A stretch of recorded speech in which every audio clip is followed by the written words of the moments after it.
Chapter 68. Walking along the long corridor of the Storm Fortress, Xueqi and Norton were not in the mood to admire the gorgeous corridor. Even though the murals in the corridor were so exquisite and the gold ornaments so gorgeous, what they noticed was that every guard of the Wang family had changed into a set of armor for the battle. As the guard of honor of the Wang family, every guard had a set of armor that was specially used for ceremonial purposes. The exquisite carvings, the long cloak, and the bright blue tassel on the helmet were all eye-catching. But Lothar, who knew soldiers very well, knew that every restraint on the battlefield was a fine line between life and death. What's more, there were so many of them. This set of armor was extremely simple and unadorned. Not only was it convenient to move around, but even every pattern was hand-painted with paint. It was not the kind that would create a whoosh in the air when it was waved around. Purely for the sake of aesthetics, a robe that could be torn apart easily was worn over the armor. The guards' eyes were filled with vigilance, and they even prepared spare lanterns at their feet. The Storm Fortress was a fortress that was both a palace and a fortress. When they reached the deepest part of the fortress, Xueqi was shocked to find that in addition to the 16 strong guards of the Wang family standing guard in front of the gate, there were also 2 mages with strong magical waves. Sky mages.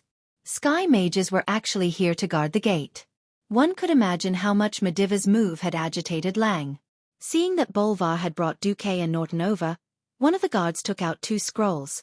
One of the mages gently tapped on the scrolls, and 2 holographic portraits immediately appeared in the air. It was the portrait of Xueqi and Norton. Under the bright light, 8 guards stared at Xueqi and Norton with their eyes wide open for a full 5 seconds, and then nodded at the same time to let them pass. Almost at the same time the gate opened. Xueqi and Anduin heard the argument between Lang and Anduin. Thoradin the Great above, Anduin, are you allergic? We've known Mediv for more than 30 years. Just because we've known him for more than 30 years, we all think he's in danger? Right now, not only the 2 of us, but also all the guards and nobles present were blind and insane. They were all seeing an illusion. Or did something happen to Mediv? Anduin was equally furious as he glared at King Lang. Then all the more reason why we should look for the Mediv and ask him, instead of doubting him like a despicable villain. Lang slammed his fist on the hard long table. Did he respond to your call? Your Majesty! Did he respond to you when you showed him the king's token to summon the guardian in your magic message? In the past, no matter how much he traveled alone, there would always be a magic reply. Anduin's hair and beard fluttered in anger. Like a lion with its paws on the table, he roared at the king mercilessly. At this moment, an old man beside Lang, who was also wearing a court mage's robe, interrupted. There's no problem with a magic transmission. It's the guardian who refused to respond. Lang was suddenly speechless. He slumped on the throne and rubbed his brows in annoyance. Then he saw Xueqi and Norton, who were led into the inner palace by Bolvar. All right, let's put the news about Mediv aside before we confirm that there's a big problem with him. Now, I know Mage Norton's wisdom. Then, Anduin, can you tell me why even Sir Marcus was invited? Anduin Lothar seemed to have restrained his temper. He glanced at Xueqi thoughtfully. Because I realized that the moment the black hourglass appeared, his reaction was the most unique among everyone present. Lang frowned. All right, let me ask again. Now, apart from Xueqi, who else here knows what this black hourglass is? Does it symbolize something? At the table, there were 10 white-haired old men. Some of them were publicly acknowledged as wise men, some were historians, and some were knowledgeable old mages. Then, everyone took another careful look. Even Norton shook his head. In the next moment, all eyes were focused on Xueqi's face. Xueqi knew he was in big trouble. That's right, he was the only one who knew the truth. If his deduction was not wrong, this was the hourglass that would become famous in later generations. It was the hourglass that marked the opening of the Dark Portal for the first time and the Orcs' invasion of the Azeroth continent. But could he say it? Publicly accuse Mediv, the childhood friend of the king and the head of the military, the strongest mage in the world, and the guardian of Azeroth, of having his soul taken over by Sargeras? 1 step earlier, you're Superman. 100 steps earlier, you're a demon, and you'll be burned at the stake. Before transmigration, was this rare in the Middle Ages? Copernicus proposed the heliocentric theory and was burned to death.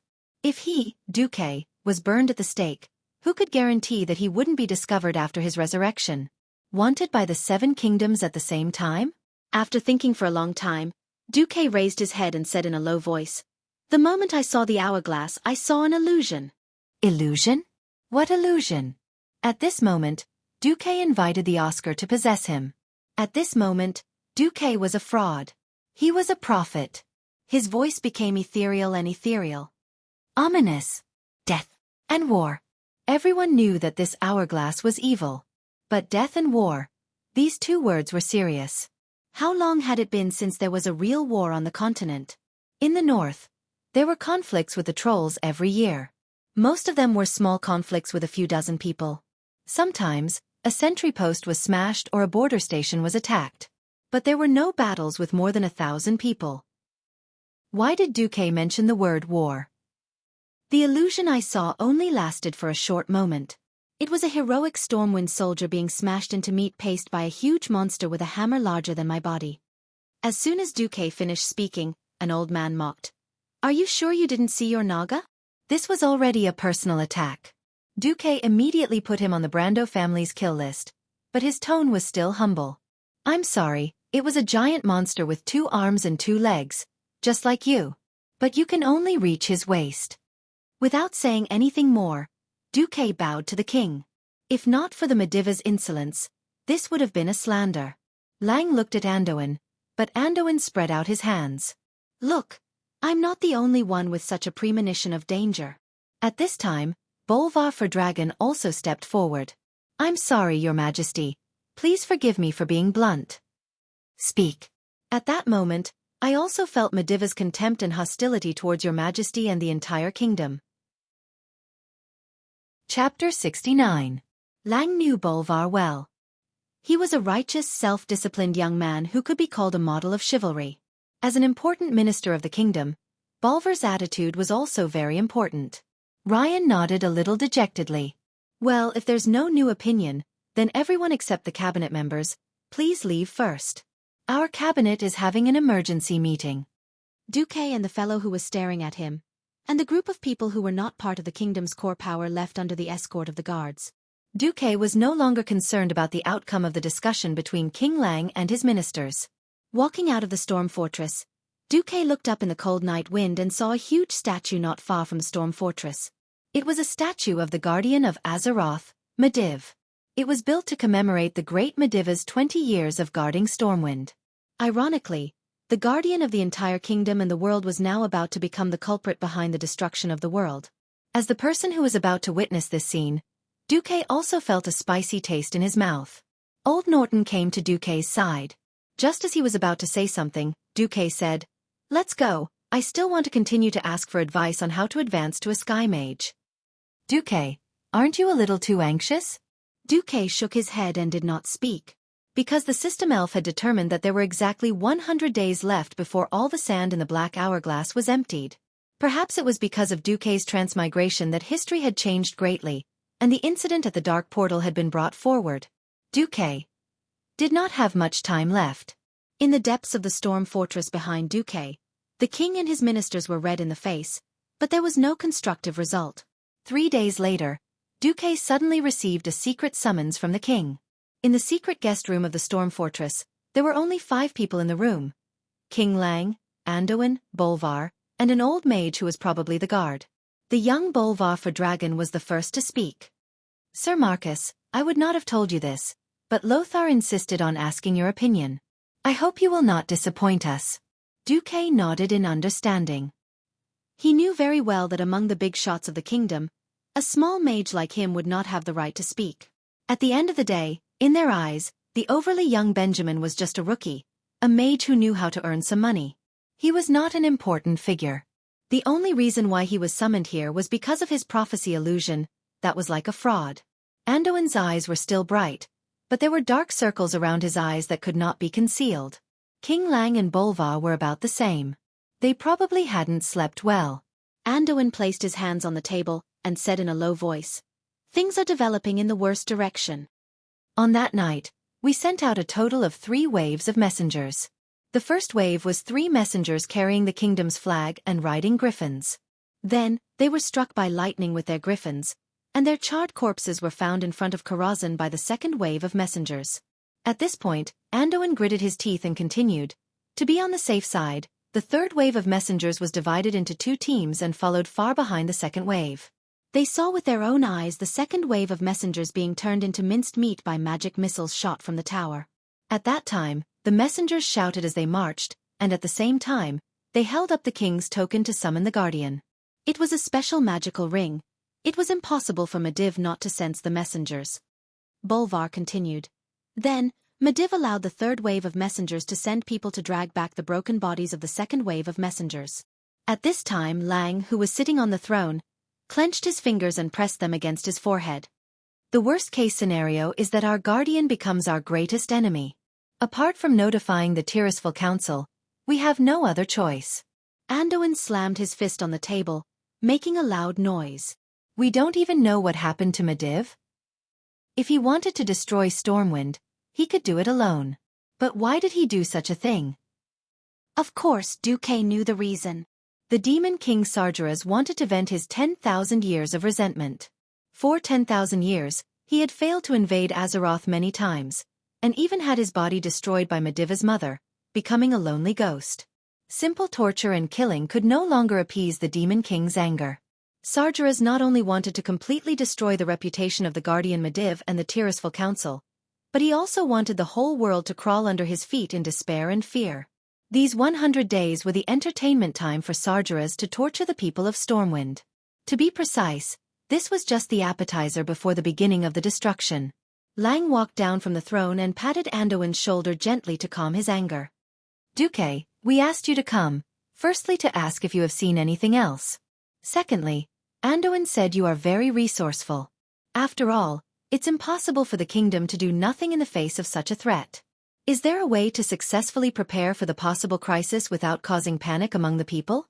You know, the news that the kingdom's most dependent guardian might betray the kingdom will cause the people to fall into great panic. Xueqi pondered for a while, and thought to himself, Old my, since you're not being kind, don't blame me for pulling out the black technology that doesn't exist in this era. Then Xueqi raised his head and answered loudly, we can strengthen 3 aspects: propaganda, early warning and strengthening the army. King Lang didn't expect the young Xueqi to have any opinions, but he didn't expect Xueqi to be so confident. Go ahead. Propaganda is to inform the people that the monsters in the Elven Forest have recently mutated. A while ago, I hunted down a gnoll hog who had transformed into a giant. That guy is more than 12 feet tall. And the other gnolls are also more than 7 feet tall. This is already a great threat to the lives of the people. So Stormwind City has decided to strengthen the security around the Elven Forest. A 12-foot gnoll. Damn it, that's already a giant. Why haven't I heard of this? King Lang muttered. Your Majesty, it's actually in the report I gave you, but you don't have time to pay attention to such small-scale monster attacks, Lothar reminded. Bolvar pursed his lips. That's a good reason. We can take the opportunity to let the towns reorganize and expand the militia. After the busy farming season, there will be an hour of training every day so that the people can receive basic military training. What about weapons and equipment? Do we have to arm the farmers in advance? Lang's rhetorical question made Xueqi realize that no ruler wanted to see farmers with weapons, no matter what era it was. Anduin glanced at the king. We can transport some of the weapons to important towns and send trusted officers to guard them. Chapter 70. Seeing that the 3 of them had finished arguing, Xueqi continued. The second is warning. Towns that have the conditions have to build beacon towers on high ground. Those that don't can use signal guns. Signal gun? Anduin frowned in confusion. Xueqi explained to Lothar that he had come up with the idea after seeing the dwarves' firearms. The effect was a bit like fireworks. But by stuffing a sealed gunpowder pack and releasing it into the sky, a colorful signal flare could be shot tens of meters into the sky. We can agree on a specific code according to the different colors. For example, red represents the attack of monsters, and the number of blue represents the approximate number of monsters. One of the biggest problems in this era was the inconvenience of communication. Magic communication was a luxury, and most of the messages were delivered by messengers on horseback. Only the most urgent messages would be sent by griffin knights. But it was impossible to have griffins in every town, and no matter how fast they were, could they be faster than the light source of the signal flare? Lang, Anduin, and Bolvar were all people who knew about the military, and thought that it was a wonderful idea. The three of them looked at each other and saw the approval in each other's eyes. Not a bad idea. I agree. Lang decided. Then the third one, strong army. I don't know about the training of the kingdom's soldiers, but I think if the enemy is really as tall and burly as I imagined, I can help the kingdom in my own way. Anduin was slightly curious. The figures of the male Naga under me are similar to the ones I saw in my illusion. Can I let them be my sparring partners? Sparring partner. Upon hearing that, Anduin immediately realized that he had made a mistake in his military training. He had placed too much emphasis on human combat training. Regardless of what the tall monster Xueqi mentioned looked like, at least Anduin had seen trolls. There were indeed no trolls in the territories of Stormwind, such as the Elven Forest, the Western Wilderness, and the Red Ridge Mountains. But there were in Stranglethorn Vale further south. It was not impossible to use the tall trolls as an imaginary enemy. Even if it was a false alarm, the territory of Stormwind would expand towards Stranglethorn Vale in the future. Any other suggestions? Lang asked. I can't think of anything else for now. Lang repeatedly asked about Xueqi's hallucination until Xueqi could no longer provide any more information. Only then did the three of them let Xueqi leave. After Xueqi left, Lang suddenly asked, "What do you guys think?" Bolvar was the first to speak. If Duke Marcus is a spy, then he must be the worst one in history. The threat that Medivh poses to us is real. Even if I think about it 100 times, I still can't figure out how the method he proposed is detrimental to the kingdom. Anduin shrugged. My intuition has always been accurate. Xueqi will not harm us. But I feel like he's hiding something. Hide? Lang asked. Yes, he might have seen more, but for some reason, he refused to speak. Is it an accusation against Medivh? Anduin slumped on the chair, letting the cold metal gauntlet stick to his forehead. If a kid you don't know suddenly came to you and told you that your old friend of decades might betray you, would you believe it? Maybe things haven't reached that stage yet. Lang could only suppress the warning signals from his rationality and let his emotions take over for the time being. The three of them discussed for a long time, and then found the cabinet members. Finally, they unanimously approved Xueqi's proposal. 3 days later, in the barracks of Stormwind City, the soldiers welcomed a group of special instructors, the Naga. Standing on the high platform of the barracks, Lothar was fully armed. Beside him hung the dried corpse of a tall gnoll. His deep voice spread in all directions. Now, the kingdom is facing a new crisis. These damned monsters have mutated, multiplied, and are threatening the lives of every citizen. In the coming days, you must use your own swords to enter the forest and kill all these damned monsters. Oh! At this point, the thousands of recruits below slammed their swords against their shields and let out a majestic roar. Rookies, in order to prevent you from returning home as soon as you enter the battlefield, we have the honor of inviting Sir Duke Marcus Naga employees to teach you a lesson. As soon as Lothar finished speaking, Xueqi snapped his fingers, and 10 burly and majestic male Nagas, who were generally taller than the human soldiers by 2 heads, went up the stage with huge wooden hammers and swaying their thick python-like tails. Oh! Aren't Nagas evil? In that case, are Nagas considered monsters that must be killed? Will we be eaten if we lose? The recruits below let out a strange cry. No, if you lose, you will only get your butts kicked by your commanding officer, Lothar replied, causing the soldiers to burst into laughter. There was no need for Lothar to make arrangements for the following matters. Soon, an officer led the Nagas to the various arenas, and then let the strongest soldiers first spar with the Nagas. On the stage, Lothar, who was sitting and watching the situation, quietly tilted his head towards Xueqi. By the way, don't Nagas wield tridents? At this moment, in Xueqi's mind, he was thinking about the scene where the Stormwind City soldiers were easily killed by the orcs in the movie before he transmigrated. That was a battle of strength on a completely different level. In front of the orcs, whose arms were thicker than the thighs of humans, the human soldiers were as weak as children. One strong man could defeat 10 men. Usually, when the orcs swung their hammers down, the human soldiers would either have their arms broken, or their heads and hands smashed into their bodies, and they would die immediately. Xueqi let out a breath of turbid air. I thought you wanted to use the trolls as imaginary enemies. Lothar's face stiffened. He thought that his plan to conquer the trolls' territory in Stranglethorn Vale, and open up new territory for Stormwind City had been seen through by Xueqi. Bang! The next moment, a scream came from the arena closest to Lothar. Ah! My hand! My hand! A strong soldier fell to the ground. He had already lost his sword, and he was clutching his obviously bent arm. Next to him stood a tall male Naga.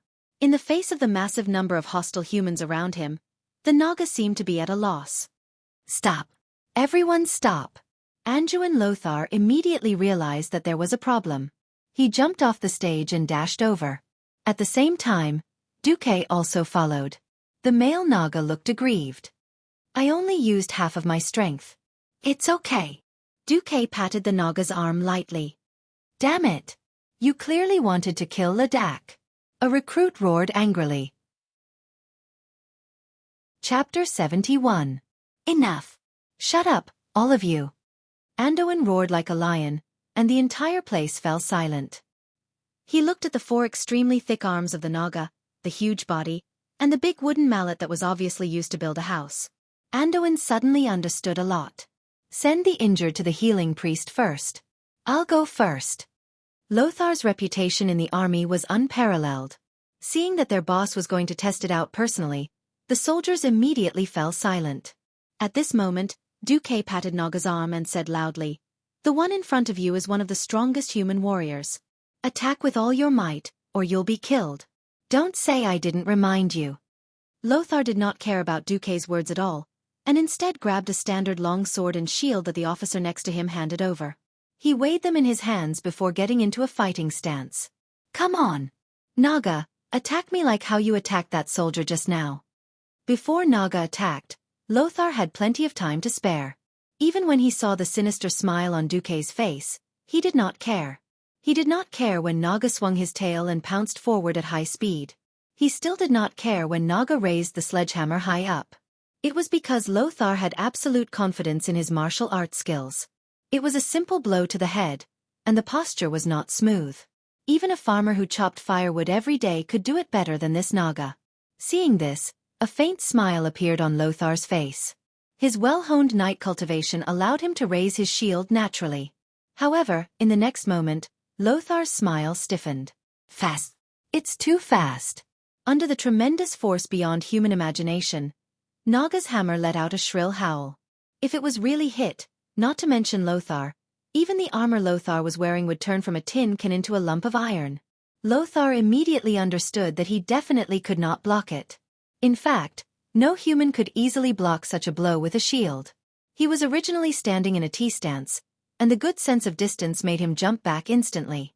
The whistling hammer brushed past the shield less than a finger's width. In the next second, he moved his sword forward, and the tip of the edgeless sword was already on Naga's throat. Naga's voice was a little bitter. I lost. No. You've done a good job.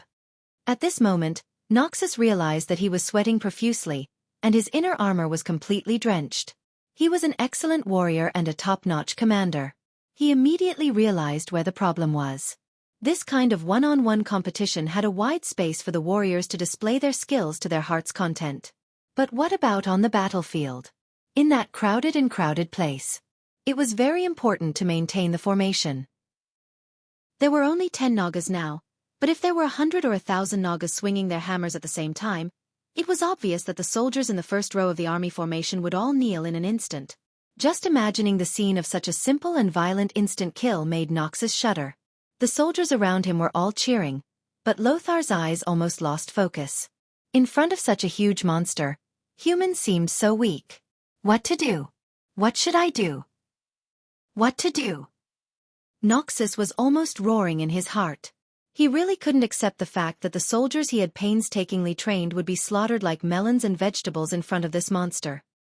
He suddenly saw Xueqi with a mysterious smile on his face. Sir Marcus, do you have any good ideas? Duke retorted with a question like a newbie. You think you can't handle it? Why don't you carry it with both arms? 2 arms. Xueqi's seemingly silly words opened a new window in Noxus' mind. That's right. If one arm can't carry it, why not both arms together? Come, Naga, come again. I won't fight back this time. Hammer me like you did just now. Noxus raised his shield high. This time, he pressed his 2 forearms against the shield, his legs took a bow stance, and his muscles bulged. This was a completely resistant posture. The hammer, as heavy as a mountain, came crashing down as he imagined. Boom! The wooden shield made an unbearable cracking sound, but the good workmanship of Stormwind City's craftsmen prevented the shield from breaking immediately. The tremendous force was transmitted to Noxus' arms below. For a moment, Noxus felt his arms go numb, as if his arms didn't belong to him. However, even if his chest was so stuffy that he wanted to vomit blood, he still blocked it. Noxus was happy with this new suggestion. Again, hit here this time. Noxus seemed to have mastered the trick. He let Naga carry out a sweeping attack. On the other hand, it was as if he was using his body to push against the door. He turned his body sideways to face Naga and let the shield stick to his shoulder. In this way, when he received a heavy blow, his entire left arm and left shoulder would receive the force together. Bang! The fierce impact almost shattered the shield, but it still managed to block it. Noxus had obviously suffered twice, but he looked like he had gained a big advantage. When Naga stopped, Noxus turned to Duque and gave him a thumbs up. "You did a great thing for Stormwind City." Duque smiled without saying anything. It was very simple, holding the shield with both hands and using his shoulders to help share the impact. It was such a routine, but it represented the experience exchanged for countless blood. In the original history, the soldiers of Stormwind City suffered a great loss due to their lack of understanding of the orcs. They subconsciously followed the training and raised their shields with one hand, trying to block and counterattack. However, they couldn't block it, and 90% of the soldiers were killed by the orcs in one move. Even if they couldn't, they would be seriously injured and killed by the second move. After losing thousands of people, they learned this move at the cost of their lives. Now, with Duque's help, Duque believed that history would definitely be rewritten. Anduin turned around and yelled at the officers below. "Did you see the 2 postures just now? They all practice defense and counterattack like that. Don't be afraid that your blunt swords will stab the Naga. As long as you don't stab the eyes or throat, the scales of the Naga are not as fragile as you think." After giving the instructions, Noxus walked over and asked softly, "How many Nagas do you have left that you can lend me?" 100, that's the most I have." Duque answered softly. "I want all of them. Don't worry, I won't let anyone bully your Naga subordinates. Although I know you don't lack money, I'll pay you according to the standards of the instructors." "Thank you." "No. Lang and I are the ones who should be thanking you. Actually, do you really not have anything to say to me or Lang?" "No." Duque shook his head decisively. "It's all right. I like you." Noxus gently knocked his large fist on Duque's chest. Watching Noxus leave, Duque muttered to himself, "I've done everything I can. Now, it's up to Lady Luck to lift her skirt for us." Chapter 72. There were still many things he wanted to do, but he couldn't do them. Looking at the shining stars outside the window, Duque let out a deep breath. Big changes had yet to happen, and there were only a few people with such foresight like Noxus. Most of the higher-ups in the 7 human kingdoms were still living a befuddled life. Just like how Duque wanted to build a road in the Elven Forest, from Stormwind City all the way to Reedridge Mountain. Even if he knew that the officers of this era wouldn't understand the concept of rapid deployment of troops, as long as it was convenient for the people to evacuate when the Beast Men invaded in the future. Why? The Beast Men were people who were adapted to harsh terrain. Whether it was a forest or a mountain, the Beast Men could walk as if they were flying. But the people couldn't. They had high requirements for road conditions. Evacuating with their families was often accompanied by large amounts of belongings that they couldn't bear to lose. But the road conditions in Stormwind were terrible. Apart from Stormwind City, almost all of the kingdom's territories were dirt roads that Duque found unsightly. It was fine on sunny days, but when it rained, it was all mud. Not to mention people, even carriages couldn't move. Duque wanted to build roads, but did he know what he would run into? Those short-sighted nobles thought that Duque wanted to reach out to their traditional territories from the sea, but they all rejected him. Only a few knowledgeable and open-minded nobles like Bolvar agreed to build roads in their territories, but it was only a very bumpy cobblestone road. Even with Duque's money, the progress was abnormally slow. According to estimates, 100 days would be the most they could build from Stormwind City to Gold Flash Town. It would be good if there was cement. Now he could only think about it. Regardless of the secular world, Xueqi had reached a bottleneck on his path as a mage. This was a very troublesome matter. No matter how the system elf helped to calculate, it couldn't figure out what Old Man Norton meant by expanding the magic circuit to the entire sky. This was Old Man Norton's original words. In the field of Earth Mage, you've already done very well. That is to use the entire Earth as your shield, absorbing purer elemental power from the Earth and storing it in your body. It forms a magic cycle and uses the magic in this cycle to communicate with the various elemental planes to cast magic.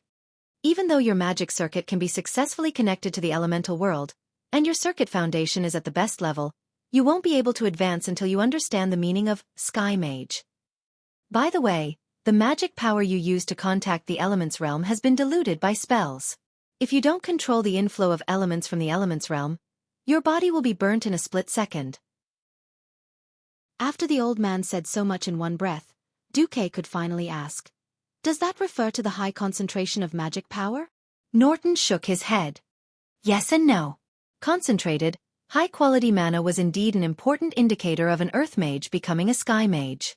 But the key is to perceive and master the feeling of turning the entire sky into your magic circuit through meditation.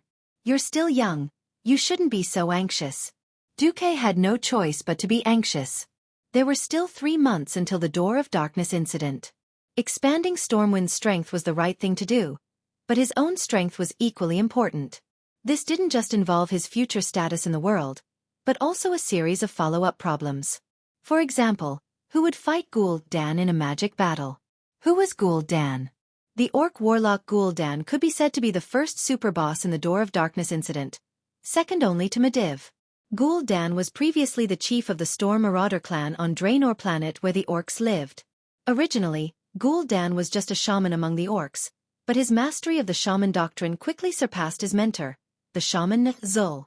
But the shaman's power didn't seem to be as strong as he had expected. In order to increase his own power, Gul'dan turned his attention to the endless darkness. He quickly discovered the Demon King Sargera's right-hand man, Kil'jaeden the Deceiver. And Kil'jaeden's terrifying power benefited him greatly.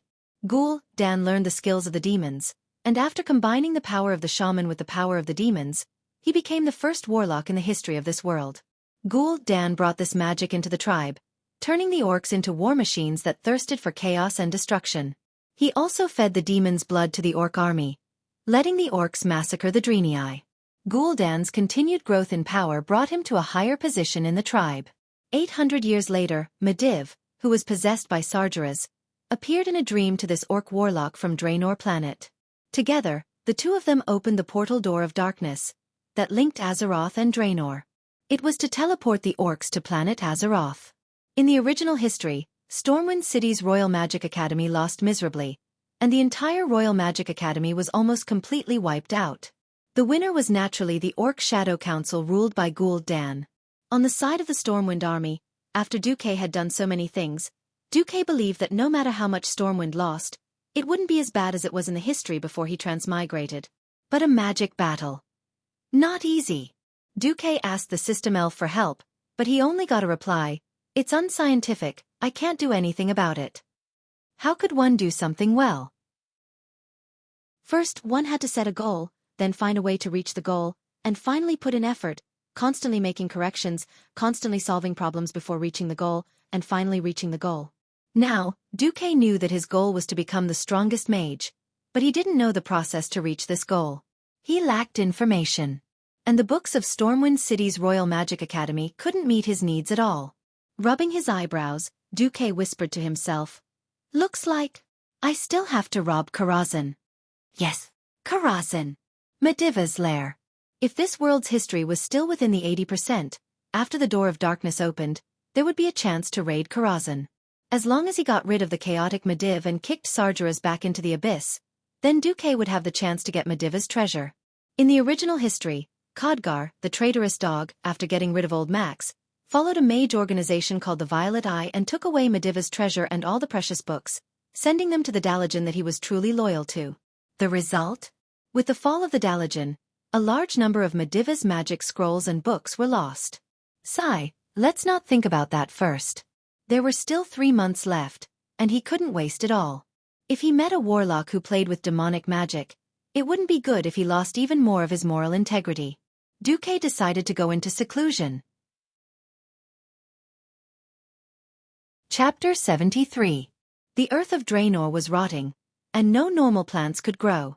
The turbid wind blew in the sky, making it hard to breathe. Without plants, herbivores could not survive, and naturally, the carnivores at the top of the food chain could not survive either. The stars in the sky were on the verge of falling, and the sun was dim in the thick clouds of dust. Everything seemed lifeless. The wind on the earth suddenly stopped, and the air reverberated with the melodious and deep sound of a horn. The wind stopped, and the dust that was originally flying along with the wind also settled down. On the ground, huge figures could be seen advancing towards the same target. There were huge wolves of various colors, but most of them were huge green-skinned humanoid figures. They were generally more than 2 meters tall, and their entire bodies were bulging with explosive muscles. Even the slightly slender females among them had burly figures that completely surpassed the human warriors. They carried all kinds of weapons and gathered at the place where the horn sounded. Their thick and heavy feet stepped on the ground, and even the solid ground made slight cracking sounds when they stepped on it. The earth was cracking inch by inch, and there was no longer a trace of nutritious soil. Every step on it was like the sound of approaching death. A huge bolt of lightning seemed to split the sky, and the remaining cracks were imprinted on the retina of these burly warriors. A giant with a reddish complexion raised his head in shock.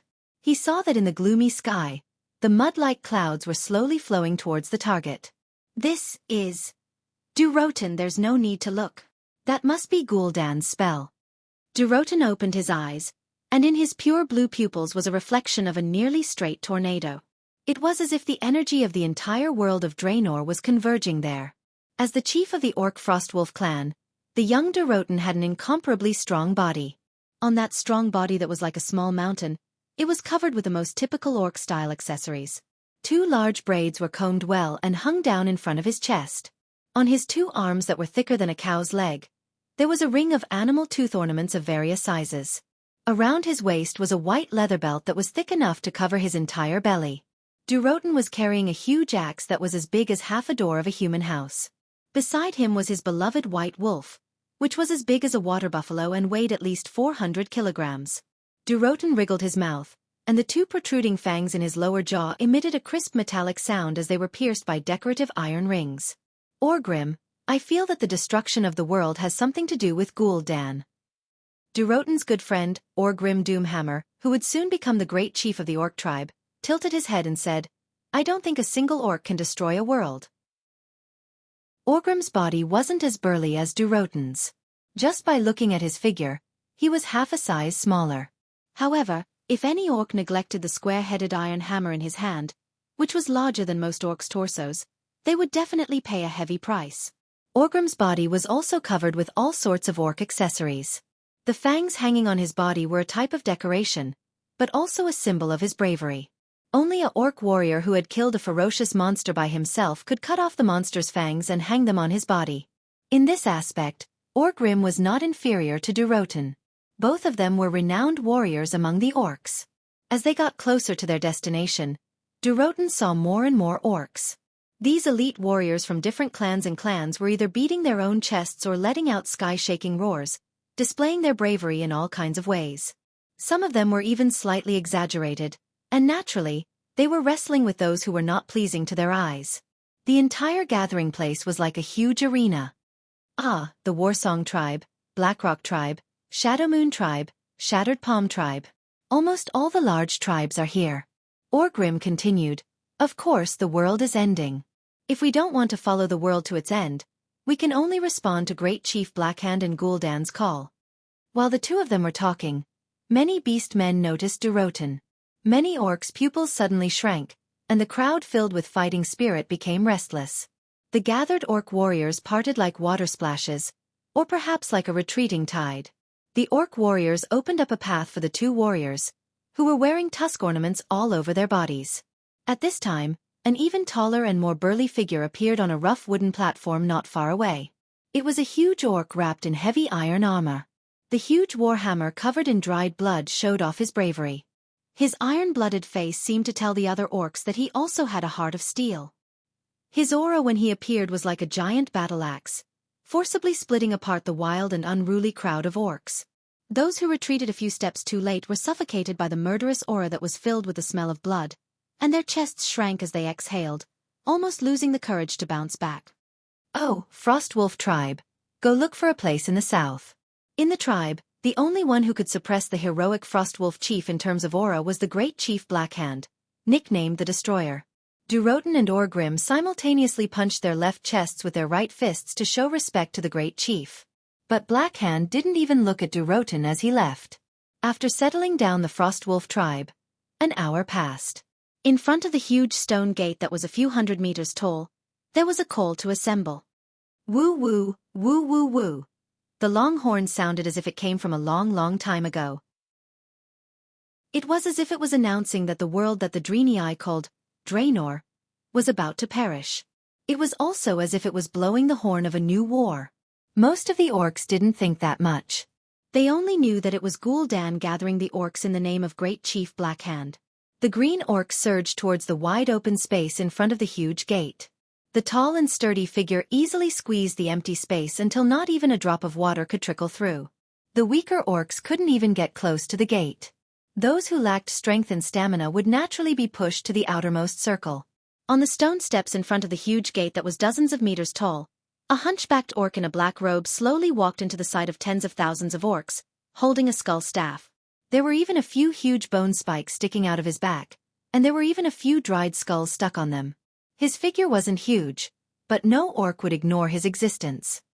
He was the one who had surpassed his mentor, Nazul, and was now the ruler of the orcs Gul'dan. Chapter 74. His body had become ugly and terrifying from the corrosion of demonic energy. His claws glowed green from using demonic energy all day long. Unlike the great Chief Blackhand's typical beastman bravery, his aura was cold and evil, and anyone who got close would feel suffocated. His eyes glowed with an evil red light, and his will controlled the fate of the entire beastman tribe. The staff filled with a terrifying aura stabbed into the solid floor tiles. It was a small sound, but the tens of thousands of beastmen in the plaza heard it at the same time. That was the rumbling sound of the gears of fate turning. When the world was about to be destroyed, when the land lacked food, when the beastmen were about to be destroyed, Gul'dan, as a shaman and beastman prophet, responded to the prayers of the beastmen. Gul'dan moved his mouth full of fangs, and his voice spread in all directions through the evil magic. Our world is about to be destroyed. But the great beastmen will not be destroyed. His voice carried a strange echo, as if the entire world was beating. Every word he said was powerful and powerful, revealing his absolute confidence. His words were like hammers striking metal, striking at the hearts of every beastman, causing their powerful hearts to spew out even more passionate blood, resonating with his words and boiling with his words. Oh! Countless beastmen raised the weapons in their hands, and the ancient boldness caused the beastmen to let out heaven-shaking roars, responding to Gul'dan with a thunderous roar. Gul'dan turned his body and pointed at the door behind him with his empty left hand. This would become a legendary portal door in the future, and it looked like a temple door. It looked solemn and dignified, as well as a hint of mystery. As he pointed with his long and craggy finger, the large and empty stone door suddenly changed. A green energy wave that could be seen with the naked eye rippled out from the stone door. In the green light, the beastmen could vaguely see the scenery of the world on the other side. It was different from this dark red world that was about to be destroyed. There was a clear blue sky, elegant white clouds, and the green trees that the beastmen longed for. The beastmen's breathing instantly became heavy. This door to a new world is about to open. Behind the door, there are only a few weak races. Their strength is like our children. Their weak bodies are inferior to our women. Go. Conquer them. Slaughter them. Use our battle axes to be stained with the blood of our enemies.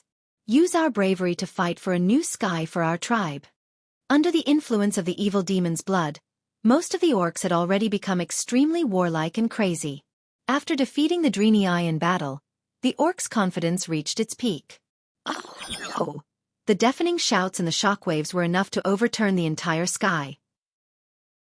Following Gul'dan's finger's direction, the tribal warriors who had long been selected raised the weapons in their hands, and with steps that made even the earth tremble, they turned into a green flood, surging towards the enormous door of darkness. Seeing this, Durotan turned to his old friend Orgrim and said, I suddenly remembered our war with the Draenei. So what? The Draenei's Shotrath city is already the Horde's territory. A useless territory. Durotan curled his lips. I hope this is a good place for the orcs to reproduce. Durotan's words were continued by his wife Draka, who had been standing at the side. I hope we can build a better territory for our children. Durotan frowned slightly. Draka, you still insist on joining the first wave of attack? Only the bravest orcs can join the first wave of attack. Are you doubting my bravery? Draka was a little annoyed as she waved her dagger a few times. All right. At least, let me go first. Following the flood of orcs, Durotan took the lead and charged through the huge green door without hesitation. At the same time, Stormwind City. Xueqi, who was in the sealed room, suddenly opened his eyes. His eyes shot out a sharp light. His hands were trembling from excitement and unease, and his heart was beating violently from excitement and fear. His emotions were so complicated that he could not even describe his feelings with a single taste. As a former university student, he had never tasted the taste of war after a long period of peace. But as a transmigrator who was determined to make a name for himself in the world of Azeroth, when he saw the system elf's prompt, "The dark portal is open," he knew that his opportunity and danger had arrived at the same time. Windsor.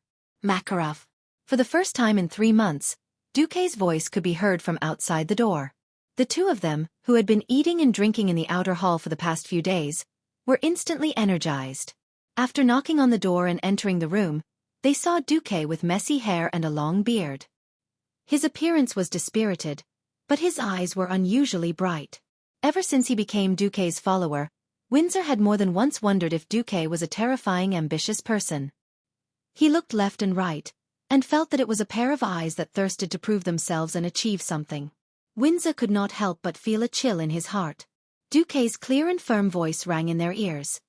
The calamity that I have been worried about is here. Their hearts skipped a beat. Xueqi raised his head. This is not the end of the world, nor is it the end of mankind. There is still a lot to be done.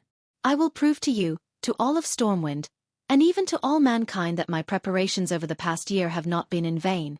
As Xueqi's left and right arms, Xueqi had not hidden what he had done in the past period of time from them. For a moment, they all thought that Xueqi was going to start a rebellion and occupy Stormwind City. Xueqi's actions were very one-sided, not the actions of a rebel at all. And today, everything would be revealed. In Stormwind City, Lothar was still supervising the training of the soldiers in the barracks. Lothar was quite satisfied with the progress of the soldiers. With the help of the male Naga, the recruits grew at a high speed. At first, they couldn't even hold their swords steadily, but now they could attack and defend. In these 3 months, many small tactics had been developed. For example, they would let 2 soldiers hold shields in front, while the spearmen would launch sneak attacks from behind. Today seemed to be no different from any other day in the past. However, in the middle of the night, Lothar's office was knocked on by his valet. "Commander, you'd better look at this." The valet was holding a communication bucket sealed with wax. Looking at the lion mark on it, Anduin's pupils suddenly constricted. Chapter 75. 10 minutes later, in the palace, King Lang, who had already gone to bed, was having a sweet dream when he was woken up by a hurried knock on the door. "Your Majesty, it's an emergency." Even though Lang was half awake, he could recognize that it was his good friend of decades, Anduin Lothar's voice. "What the hell?" Anduin, what time is it now? I hope your emergency is as serious as you say. The queen, who was also woken up from her sleep, did not say a word, and quickly dressed her husband. A few minutes later, when the guards opened the door of the bedroom for Lang, Lang saw a nervous, fully armed Anduin. "Your Majesty, traces of a foreign invasion have been found in the southeast of the kingdom. But before confirming my news, I strongly suggest that you take a look at the hourglass that Medivh gave you that day." Although it was early spring, the air was still cold. Lang only took a breath of the night air, and he felt that his lungs were about to freeze. Thump, thump, thump. Hurried footsteps sounded in the storm fortress. Under the escort of 2 teams of royal guards, Lang and Anduin came to a storage room that was strictly guarded by 4 guards. "Open it!" Lang's voice was trembling. The guards opened it, and quickly opened the empty storage room, and lit up the oil lamps around it. Under the illumination of dozens of torches and oil lamps, Lang and Anduin's gaze suddenly froze. All the sand in the black hourglass had fallen down. When did this happen? Lang was asking, but his voice had unknowingly become stern. Didn't I order for it to be checked every day? The head of the gods in charge was sweating profusely. Yes, it was checked. I personally confirmed that there was still a finger-sized amount of sand in the morning. Your Majesty, your order was to check every day, and inform you immediately when the sand in the hourglass is emptied. King Lang's face was ashen, and he only said a few words. Summon the cabinet immediately. Half an hour later, the storm fortress was brightly lit. On a huge map, Anduin pointed to the southeast of Stormwind. The first to discover that something was wrong was the outpost at the south of the Red Ridge Mountains. The outpost lost contact with the outpost after 3 red signal flares, signifying the invasion of a large number of monsters. 2 months ago, the Griffin reconnaissance team that I had stationed at Lakeside Town in Red Ridge Mountain immediately took off and saw a large number of green-skinned giant humanoid monsters surging out of the Swamp of Sorrows. Gigantic? How big is it? King Lang frowned. According to the magic message, they are about 7 feet tall, and they are generally more muscular than our people. Moreover, they have all kinds of armors and heavy weapons such as axes and hammers. Duke Bolvar asked, "Are you sure it's not a troll?" Anduin shook his head. No, in order to confirm, 2 of the Griffin Knights even swooped down to observe at close range. One of the Griffin Knights was even killed by long-range weapons. The corner of King Lang's eye twitched. The griffin, a giant bird of prey with the limbs of a lion and the head and wings of an eagle, was not easy to raise. Despite the griffin's large size, it could easily overturn a large group of human soldiers in battle. If a griffin were to eat to its heart's content, it could eat a cow every day. It would be a lie to say that Lang did not feel the pinch after losing a griffin just for reconnaissance. At this time, a messenger came in. "Your Majesty, Commander says there's new news." Seeing the latest news, the whole room was dead silent. A small garrison stationed at the triangular junction of the Red Ridge Mountain had been annihilated. The garrison stationed at the Stormwind Mountain had fewer people, about 500 or so. Even so, the report said that there were no survivors. This was not a surprise attack when they were unprepared. This was a complete annihilation after they had received the warning from the outpost ahead, and were prepared for battle. The weight behind this was definitely heavy. The faces of Lang and Anduin had slight spasms of pain, because this meant that their good friend of many years, Medivh, had really betrayed them. At least he had given up his duty as a guardian. Lang twisted his neck that was like a rusty machine and looked at Anduin. "Have you informed the Tirisful Council?" "Yes, but there was no response," an old court mage answered. Lang suddenly had an ominous premonition. However, the imminent large-scale invasion made Lang have no time to care about other things. Among the 7 human kingdoms, Stormwind was considered a strong country. But no matter what, Stormwind could not afford to raise a standing army of more than 100,000 people. For Stormwind, which had a total force of less than 30,000 people, the annihilation of a garrison was not a trivial matter. Most importantly, this seemed to be just the beginning. King Lang pressed his hands on the table and said in a low voice, "Information, I need more information. What the hell is our enemy? What is the evaluation of combat power? Level of armed strength? Number? What is their goal? We can't easily fight a group of enemies that we know nothing about." Lothar raised a finger. "I suggest that Duke Marcus come to the meeting. He seems to have made more preparations for this." Lothar's suggestion was firmly opposed by several other upper-class nobles. "Sir Lothar, this is a war. This is not a war game that a 15-year-old child should be allowed to participate in." Several high-ranking upper-class nobles objected, and Lang had no choice but to shake his head slightly at Lothar. The king changed the topic. "Anduin, I need your people to organize a hunt and try to catch the other party's captives. If that doesn't work, corpses will do too." "As you command, Your Majesty. However, I suggest that you declare the kingdom to be in a state of war before that." "State of war? No. We don't even know who the enemy is, and we're declaring the entire kingdom to be in a state of war because of an armed conflict that occurred at the farthest border of the kingdom? What a joke!" Marquis Cameron exclaimed. Entering a state of war so easily would definitely be a great damage to the interests of the nobles. It was because a state of war meant that the king could easily order the nobles to pay war taxes, transfer the nobles' private troops, and even temporarily govern the nobles' territories. That was even worse than killing them. The attitude of Marquis Cameron and the others almost made Anjouan Lothar choke to death. Unfortunately, before more evidence could be produced to prove the seriousness of the situation, both Anjouan and King Lang could only temporarily treat this invasion as a border conflict. However, the speed at which the situation deteriorated was faster than everyone had expected. Except for one person, Xueqi. Chapter 76.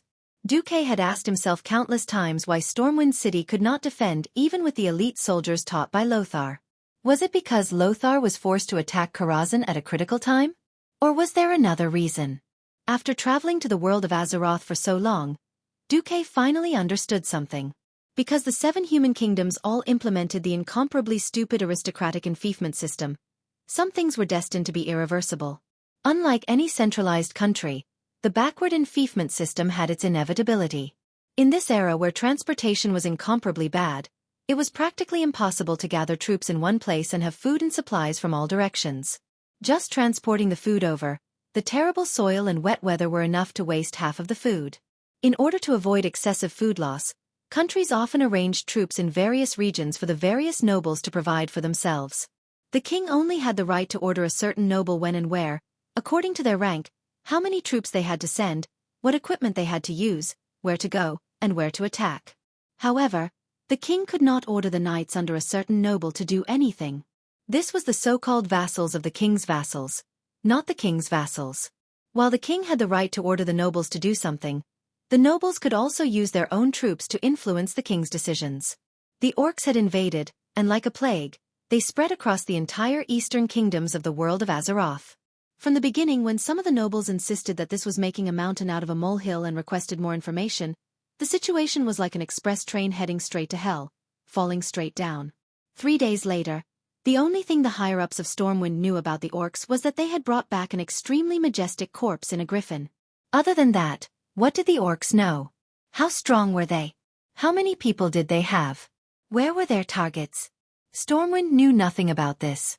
However, the group of stupid nobles still forced the front lines to send back more accurate information, and refused to send troops, money, and manpower for an illusory invasion, refusing the entire kingdom to enter a state of war.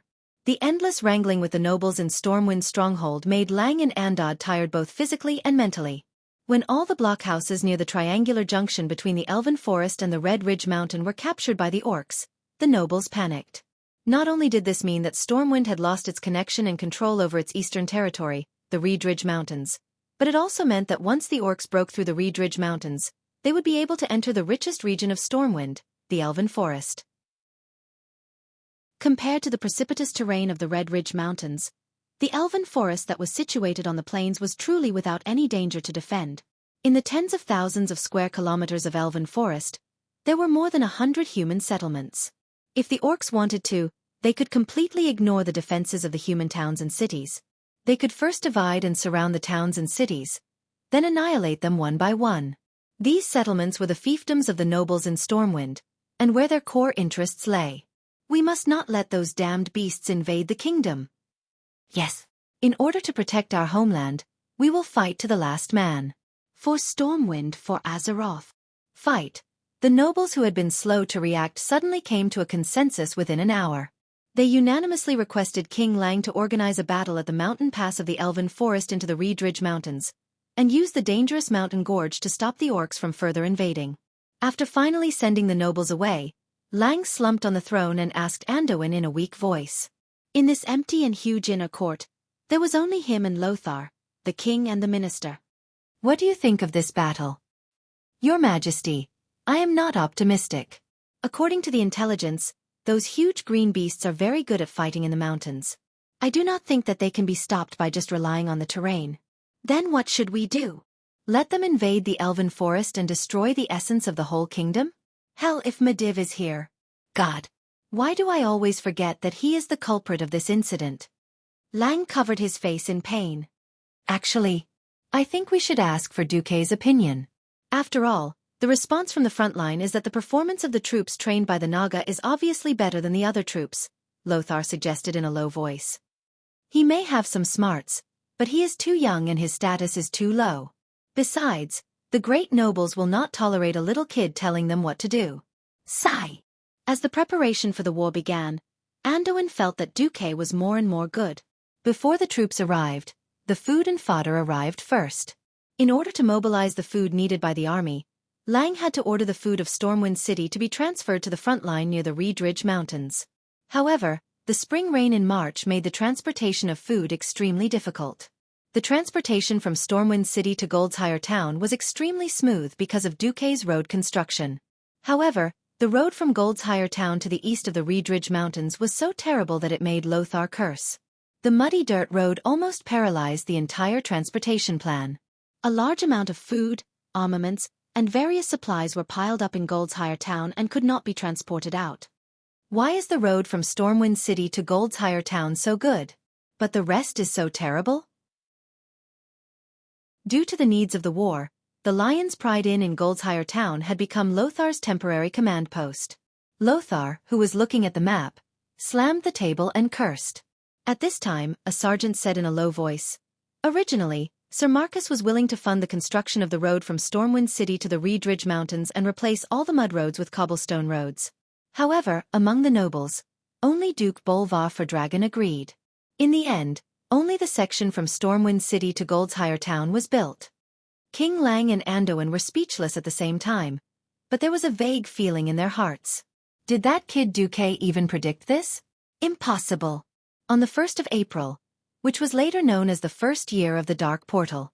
Despite the harsh conditions, Stormwind gathered 10,000 soldiers and nearly 6,000 private soldiers of the nobles to form a coalition army and set them up at the entrance of the Reed Ridge Mountains. Looking down from the enormous Reed Ridge Mountain, there was not a single tree on the barren Scarlet Mountain, and then a sea of green forest in the distance, stretching as far as the eye could see.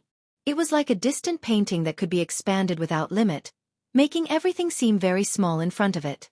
The Reed Ridge Mountains were very large, but unfortunately, the V-shaped twin peaks in the westernmost part of the Reed Ridge Mountains were like a lonely island in the endless sea in front of the vast elven forest. It seemed so lonely and helpless.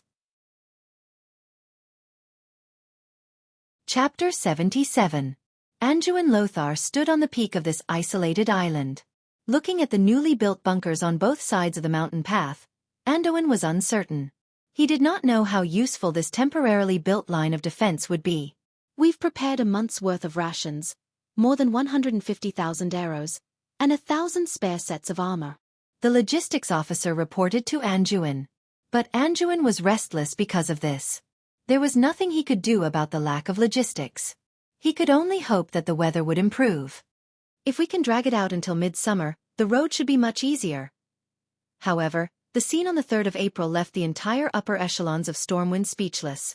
The nobles had also sent many people to participate in this battle. Some were brave men like Bolvar for Dragon, some were sent to the front lines by their families, and some were seeking political capital. In any case, on the two nameless peaks of the Reed Ridge Mountains, there were 2 dukes, 4 marquises, and 11 earls of Stormwind. The number of lower and middle nobles was uncountable. In front of these Stormwind nobles, who had lived in peace for nearly 1,000 years, was a terrifying and barbaric army. At first, the battle cries sounded like distant playfulness in the morning fog. But the moment that Green Line appeared on the opposite peak, a deafening sound wave and violent drumming came crashing down like a huge wave. The sound wave was so loud that it felt like someone was chopping at the eardrums of every noble present with an axe. The green flood easily dyed the entire opposite peak. It was countless green giants. They were burly and waved a mess of primitive weapons, but their terrifying numbers easily exceeded the limits of the nobles' psychological endurance. Were there 10,000 people here? Or was it 100,000? The green tide dyed several peaks on the opposite side, and the unfolding battle line easily exceeded the entire vision of the nobles. Not to mention 3 or 4 peaks, it felt like even if the battle line was stretched 10 times longer, it would not be able to accommodate the simultaneous attack of so many orcs. They pushed and collided with each other, and even punched their compatriots who tried to stop them. But their numbers were so great that it was enough to make anyone with trypophobia go crazy. The green torrent was so crazy that it seemed like it would swallow everything in its path with its raging momentum. Lothar gritted his teeth, as if he wanted to record every orc flag with his eyes.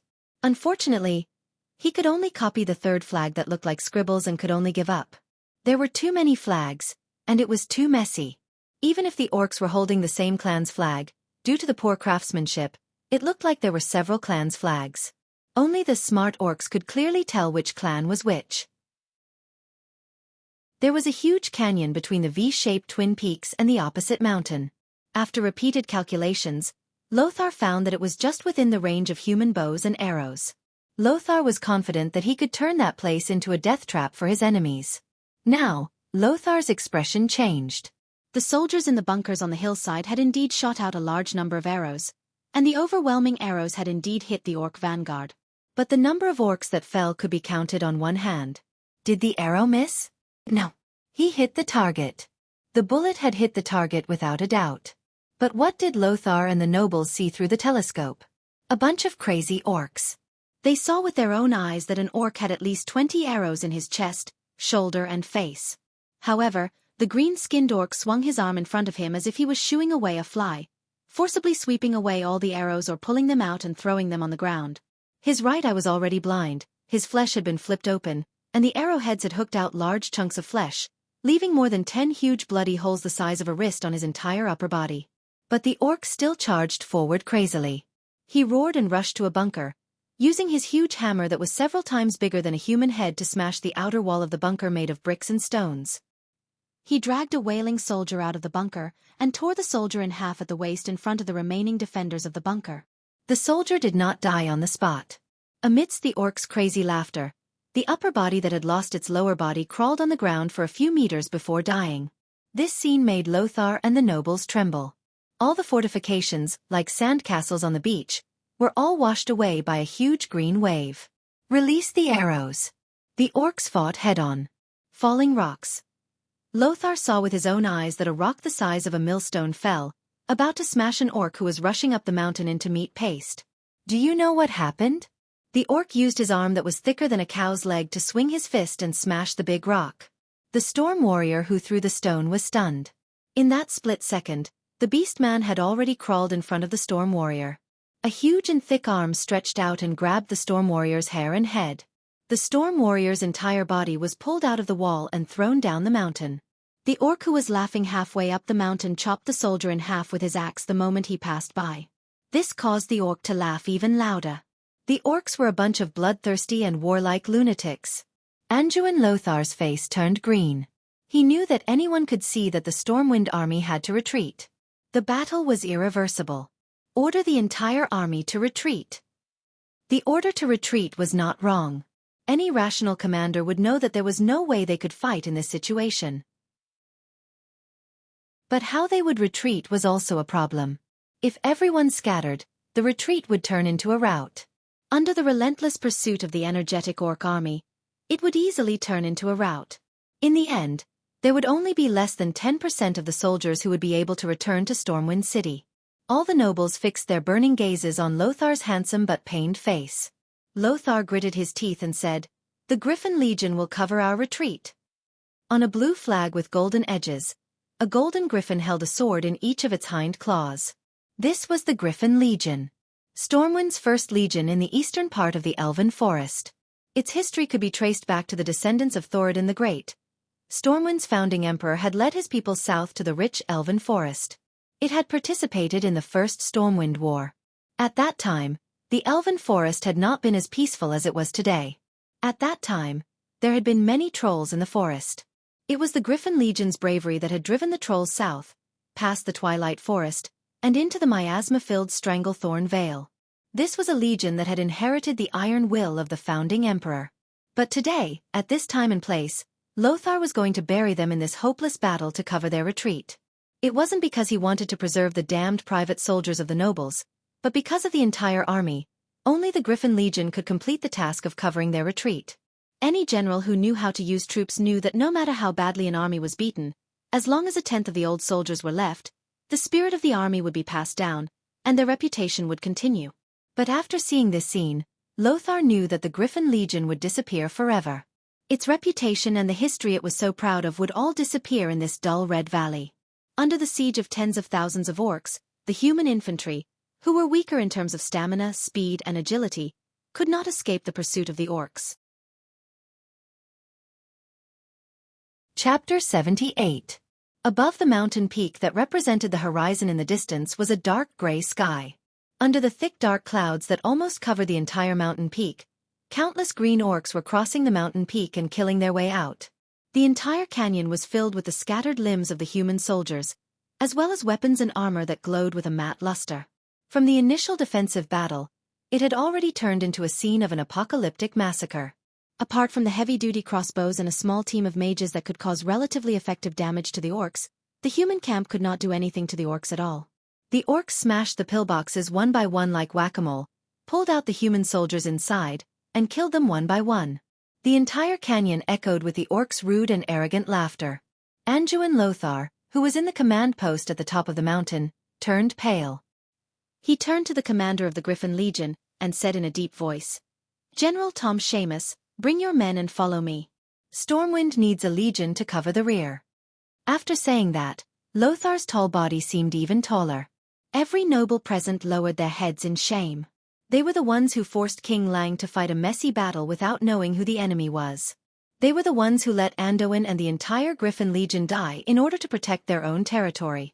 The command post was clearly bustling with people, but all the nobles suddenly felt a sense of desolation. They felt like they had given up on a comrade. General Tom Seamus was a middle-aged man in his 30s with blonde hair and a square face. He was a typical soldier who did not seem like a noble at all. His coarse eyebrows rose along with the bulging muscles on his cheeks. General Seamus stood at attention and smiled as he gently put on his helmet. Before putting on his helmet, he did not forget to tidy up the red tassel on his helmet, which was different from that of ordinary soldiers. It seemed that he was afraid that the orcs would not be able to tell that he was a general. "If I were to go with Sir Lothar, I'm sure I wouldn't be lonely," he said calmly, but there was a sense of firmness in his voice that was almost beyond the scope of his voice. "Willing to be a hero for a second? Or a coward for life?" Only when a man truly understood these words would he understand where the heaviness of the sword in his hand came from. Lothar turned to Bolvar for Dragon and nodded. "If I can't go back, tell Lang that his good friend, Anduin Lothar, fought for his kingdom to the last drop of his blood." Bolvar's facial muscles twitched. He suddenly took a step forward, wanting to draw his sword from its scabbard. "I'll accompany you."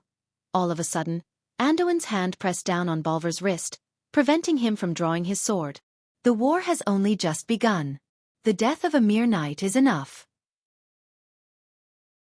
I'll leave the retreat to you, Duke for Dragon." Anduin's voice was so loud that no one could tell that he was ready to die. Bolvar's mouth squirmed for a long time, but he could not utter a single word. In the end, he resolutely turned his head away, and his face was filled with unconcealable pain. "Listen up, I, Bolvar for Dragon, will be in charge of the retreat. Whoever wants to be the first to escape will have their heads cut off." Lothar had even considered this. Without the support of King Lang, Anduin was just a mere knight. But without Lang, Bolvar was still the high and mighty duke. His family background and identity were a deterrent to the nobles who no longer had much fighting spirit. Soon, all the nobles in the command room filed out. The yells of the noble officers could be heard from the back of the mountain. Apart from the soldiers in the small fortress, more than 70% of the soldiers on the mountain began to retreat in an orderly manner. Looking at the green tide in the distance, Lothar's eyes were filled with indescribable complexity. Was it loneliness? Was it sorrow? Was it indignation? Or was it courting death? Tom Seamus returned and stood by Lothar's side. His voice was firm and powerful. "The 5,000 soldiers of the Griffin Legion are ready." To be honest, Lothar did not need to bring up the rear himself. As the commander of this battle, he could totally push the responsibility to the nobles who had been arrogant before the start of the battle, only to tremble in fear at the sight of the orcs. Lang would definitely protect him. But Lothar did not. He calmly put on his helmet and led Tom Seamus out of the command post. "Guards, blow our horn and tell those barbaric bastards that we are coming." Lothar's loud and clear voice made the guards at the door feel deep veneration. "Woo woo woo." The heavy sound of the horn rang out, causing the orcs who were immersed in killing to raise their green-skinned heads involuntarily. Halfway up the mountain, a few of the largest fortresses on the two peaks that had not yet been attacked by the orcs opened up. Thousands of human soldiers in bright silver armor were like rivers flowing into the sea. They quickly gathered into two square formations, each guarding one of the peaks. On the 30-degree slope, they slowly advanced down the mountain. Roar! Finally some decent fellows have come to die. A chief of a small tribe laughed in the orc language. The warriors of the Griffin Legion slowly moved down the smoothest side of the mountain. As far as the eye could see, large floating shields and armor formed a stream of steel. The entire army looked like a dazzling ball of flowing mercury. In the gaps between the kite shields that were a size larger than the average Stormwind soldier, one could vaguely see that these heavily armored infantrymen only had half of their faces exposed in front of their helmets. Their eyes were filled with determination. At the very front were all shield swordsmen. From the third row onwards, there were spearmen holding spears that were almost 4 meters long. They rested their spears on the shoulders of the crouching comrades in the front row, which just happened to extend through the gaps between the shields. The fourth and fifth rows of spearmen did the same. However, the angle of the spears in each row was higher. This had been calculated. For the tall orcs, the lowest row of spears just reached their waists. The entire square formation was like an enormous steel porcupine, intimidating to look at. It was as if a forest of spears had risen up, the densely packed spear tips glinting with cold light. If they were up against humans, this would probably be a battle of attrition. Simple bows and arrows were almost useless against this line of defense. But the orcs were different. They laughed sinisterly and roared, waving their extremely heavy weapons as they attacked fearlessly. Giant battle axes swept across, and all that could be heard was the sound of spear shafts snapping. The spear shafts of the spearmen were all specially chosen. Normally, when humans used heavy swords to hack at the same spot, they would have to hack at least a few times before it would break. But in the face of the orcs' immense strength, breaking spears was as easy as breaking chopsticks. Chapter 79. The orcs at the very front naturally paid the price with their lives. But they used their bodies and lives to destroy more than 30% of the spears. Many of the second wave of orcs that charged to the front could already fight with the sword and shield soldiers at the very front. Bam! Even though the soldiers of the Griffin Legion had all been trained by the Naga instructors, the orcs' heavy hammers still caused many of them to split open in actual combat. The soldiers who had undergone strict training took advantage of the orcs' exhaustion to quickly stab out with their long swords. They succeeded, but also failed. They had indeed killed the second wave of orcs, but the third wave had taken advantage of the situation to close in. Some of the berserk orcs threw out their heavy hammers that weighed more than 50 kilograms, while others even crashed into the human formation. The heavy blows that were comparable to the charge of a rhinoceros often required 3 or more warriors to stack up their shields to withstand it. Many depressions appeared in front of the orderly human formation. Once they were locked in combat, the difference in individual combat ability was immediately apparent. Even against an elite force like the Griffin Legion, the orc warriors could still fight with a loss ratio of 1 to 3. This was all thanks to the orcs' terrible armor. These green-skinned orcs usually had less than 30% of their bodies covered in armor, and it was leather armor that was easier to pierce. Once the heart or any other vital point was pierced, the orcs would also be finished. It was just that the orcs' tenacious vitality allowed them to fight for a period of time after receiving a fatal injury before collapsing to the ground and dying. Anduin Lothar waved his heavy sword and fought at the very front. He was perhaps the most eye-catching existence in the human camp. He used a two-handed sword like it was a one-handed sword. His solid but unflashy swordsmanship allowed him to finish off his enemies in the simplest and fastest way. There were already more than 20 orc corpses lying in front of him. The commander should have been at the center of the army. But now that this kind of tactic had lost its meaning, and required courage, he came to the front lines. A solid pillar of support could give the soldiers more confidence. On a nearby mountain, General Seamus made the same choice as Lothar. It was a pity that the difference in strength between the two sides was too great. Whether it was in terms of military strength or individual combat power. Every time Lothar cut down the orcs at the front, the ones at the back who were already impatient would immediately fill in the gaps, roaring as they launched crude yet powerful attacks. Less than half an hour into the battle, Lothar believed that he had caused no less than 1,000 casualties to the orcs. However, this number of casualties was simply a drop in the ocean compared to the orcs that were everywhere. Lothar could still fight. He waved his sword and stabbed, hacked, and slashed the ferocious-looking orcs to death. However, he could clearly feel the number of soldiers around him decreasing rapidly. The originally thick phalanx had become thin, and Noxus did not even need to look back to see that it had become deep behind him. There were 3 horizontal formations arranged along the mountainside. Behind the formation were a large number of injured people who were unable to move or had difficulty moving. To make matters worse, there were many orcs that he had never seen before. These orcs were slightly smaller than their brethren. They wore loose robes and carried staves. After a few seconds of crazy chanting, a Griffin Legion soldier would go berserk. Some would rush out of the formation and attack the orcs, only to be engulfed quickly. Or worse, they would slash their swords at their comrades who had been fighting alongside them. Anduin knew that the collapse of the battle line would happen in the next 2 to 3 minutes. "Commander, Duke for Dragon has ordered you to retreat." The voice of the messenger suddenly sounded behind Lothar. "Retreat? How do you expect me to retreat?" Looking at the orcs who were still moving quickly over the mountains, Lothar knew that if he did not stop the orcs' attack, what awaited them would be a faster and more severe defeat. Lothar tilted his head and saw that General Seamus' troops on the mountain peak next to him had not been defeated either. However, their losses were a little worse than his. There were only 2 horizontal lines left. Lothar did not know that at this moment, more than a dozen nobles dressed as private soldiers had crept up the empty mountain peak. They nimbly dismounted from their horses and unloaded all the things that were on the horses. While they were doing this, a warrior wearing the standard Stormwind armor with the insignia erased almost couldn't help but draw his sword and rush down to help. However, he was stopped. "Can you help by going down alone?" "Reggie." The one who was called Reggie was naturally Reginald Windsor, the future marshal. Windsor gritted his teeth. "Am I not going to do anything?" Duque smiled and raised 3 fingers. Every time he finished a paragraph, he would curl 1 finger. "First of all, don't forget that you're already my follower. Second, that's why I'm here. Third, I don't know how to split myself. I can at most destroy the opponent's flames, but I can't cover 2 troops at the same time. I want you and Makarov to cover General Tom Seamus on the mountain. Such a person shouldn't die in this place." Okay. Windsor waved his hand, and more people dressed as private soldiers crept up the previously empty mountaintop fortress. Looking at the situation at the foot of the mountain, Duque suddenly sighed. Heaven to the left, the warriors to the right. Why do I feel so heavy when I personally experience this?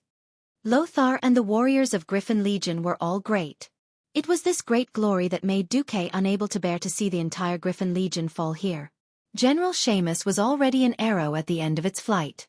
His left arm hung low. The fierce attacks from the orc warriors had dislocated his entire left arm. Even the slightest movement would cause him heart-wrenching pain. His right leg had been pierced by a rough spear. Even though it didn't hurt his bones, blood was flowing out. He was very tired, and he didn't even want to move a finger. He was very dirty, and his golden hair was covered in dark red mud. It wasn't mud, it was dried flesh, some orc, and some of his comrades. His guards blocked a hammer for him, and he saw with his own eyes the ribs of the lad who was hammered in the back. From the moment he received Lothar's order until now, he had always thought that he would die here. Suddenly, he heard a strange whistling sound. It was similar to the sound of a rain of arrows, and it was even more frightening than the sound of 10 archer companies firing in unison. Before he could turn his head, there was a sudden deafening puft puft puft, and the green in front of him was swept away. The green tide that he had thought would never stop was forcibly torn apart. Who did this? General Tom Seamus suddenly turned his head.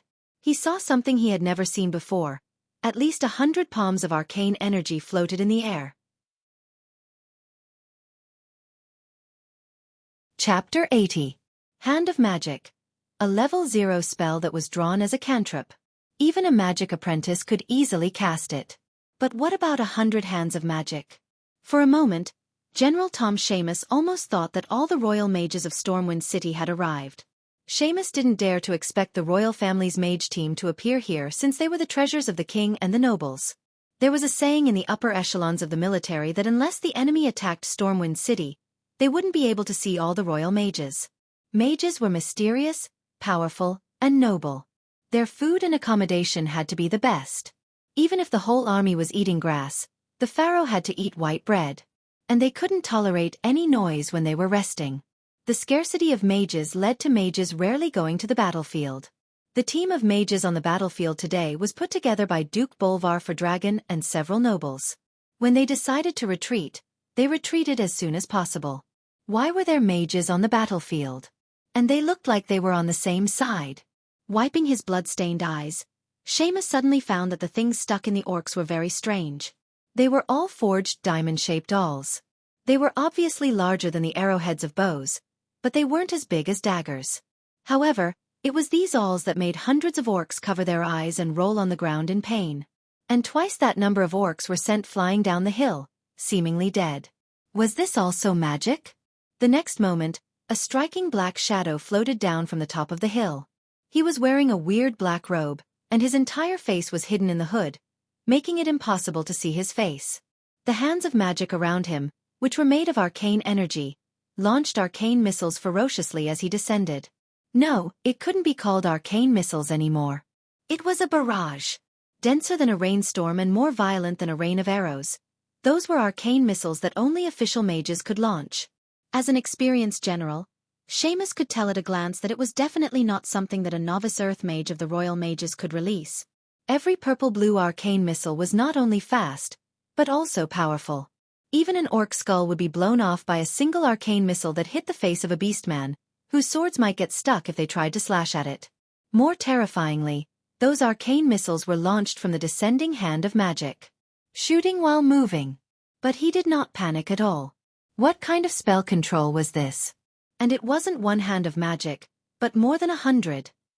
Even Zimos's eyes were worth it. For a moment, he almost thought that the damn mysterious guardian Medivh had returned to His Majesty Lang's side to fight for the entire Azeroth. He was absolutely sure that it was not Medivh. Medivh never hid his head but showed his tail, and Medivh rarely used such low-level spells. Even though Medivh rarely cast spells, Linley's impression of him was that Medivh also liked to bombard things. Then, who was he? General Seamus's curiosity almost burst his chest. At this moment, an old voice came from the black-robed mage's hood. General Seamus, take your men and retreat. Leave this to me. On the battlefield, soldiers only accepted military orders. General Seamus almost instinctively wanted to reject him, but he shuddered. He saw his subordinates. Although their faces were still filled with determination, their eyes were filled with exhaustion and sorrow that could not be concealed. Most of their comrades were already in eternal rest here. If necessary, they were absolutely willing to accompany their fallen comrades in eternal rest. But was there a need for that? General Seamus knew very well that these were the last seeds of the Griffin Legion. If they were all killed, the Griffin Legion would forever disappear from the battlefield in Stormwind. Gritting his teeth, General Seamus roared, "Sir Mage, thank you for your help, but the last order the Griffin Legion received was to defend this place to the death." Under the black robe, Xueqi was stunned. He did not think that Seamus would be so stubborn. No, it should be said that he was so stubborn. How was he going to convince this guy? Xueqi was also anxious. He lightly tapped the left side of his chest, and a mage's badge flashed. His Majesty Rin has orders. You have already completed the task of stopping the enemy. Now retreat immediately. After you go down the mountain, there will be backup to cover you. General Seamus's body trembled. He had been in the army for many years. How could he not tell that the black-robed man in front of him was actually faking an imperial edict? Stormwind had a strict military system. The secrets within were definitely not known to outsiders. He almost wanted to curse the black-robed old man. But the badge of the members of the Royal Family Mage Squad was definitely real. Most importantly, he saw the will to live suddenly emerging on the faces of the young men around him. How could he bear to let so many good lads die in a hopeless battle? What's the backup? Tell me. Otherwise, I can't take the risk of 10,000 troops and 20,000 civilians being chased and accept such an order from His Majesty. Xueqi was anxious too. In the end, he told Seamus one of the backup plans through Mage's messenger.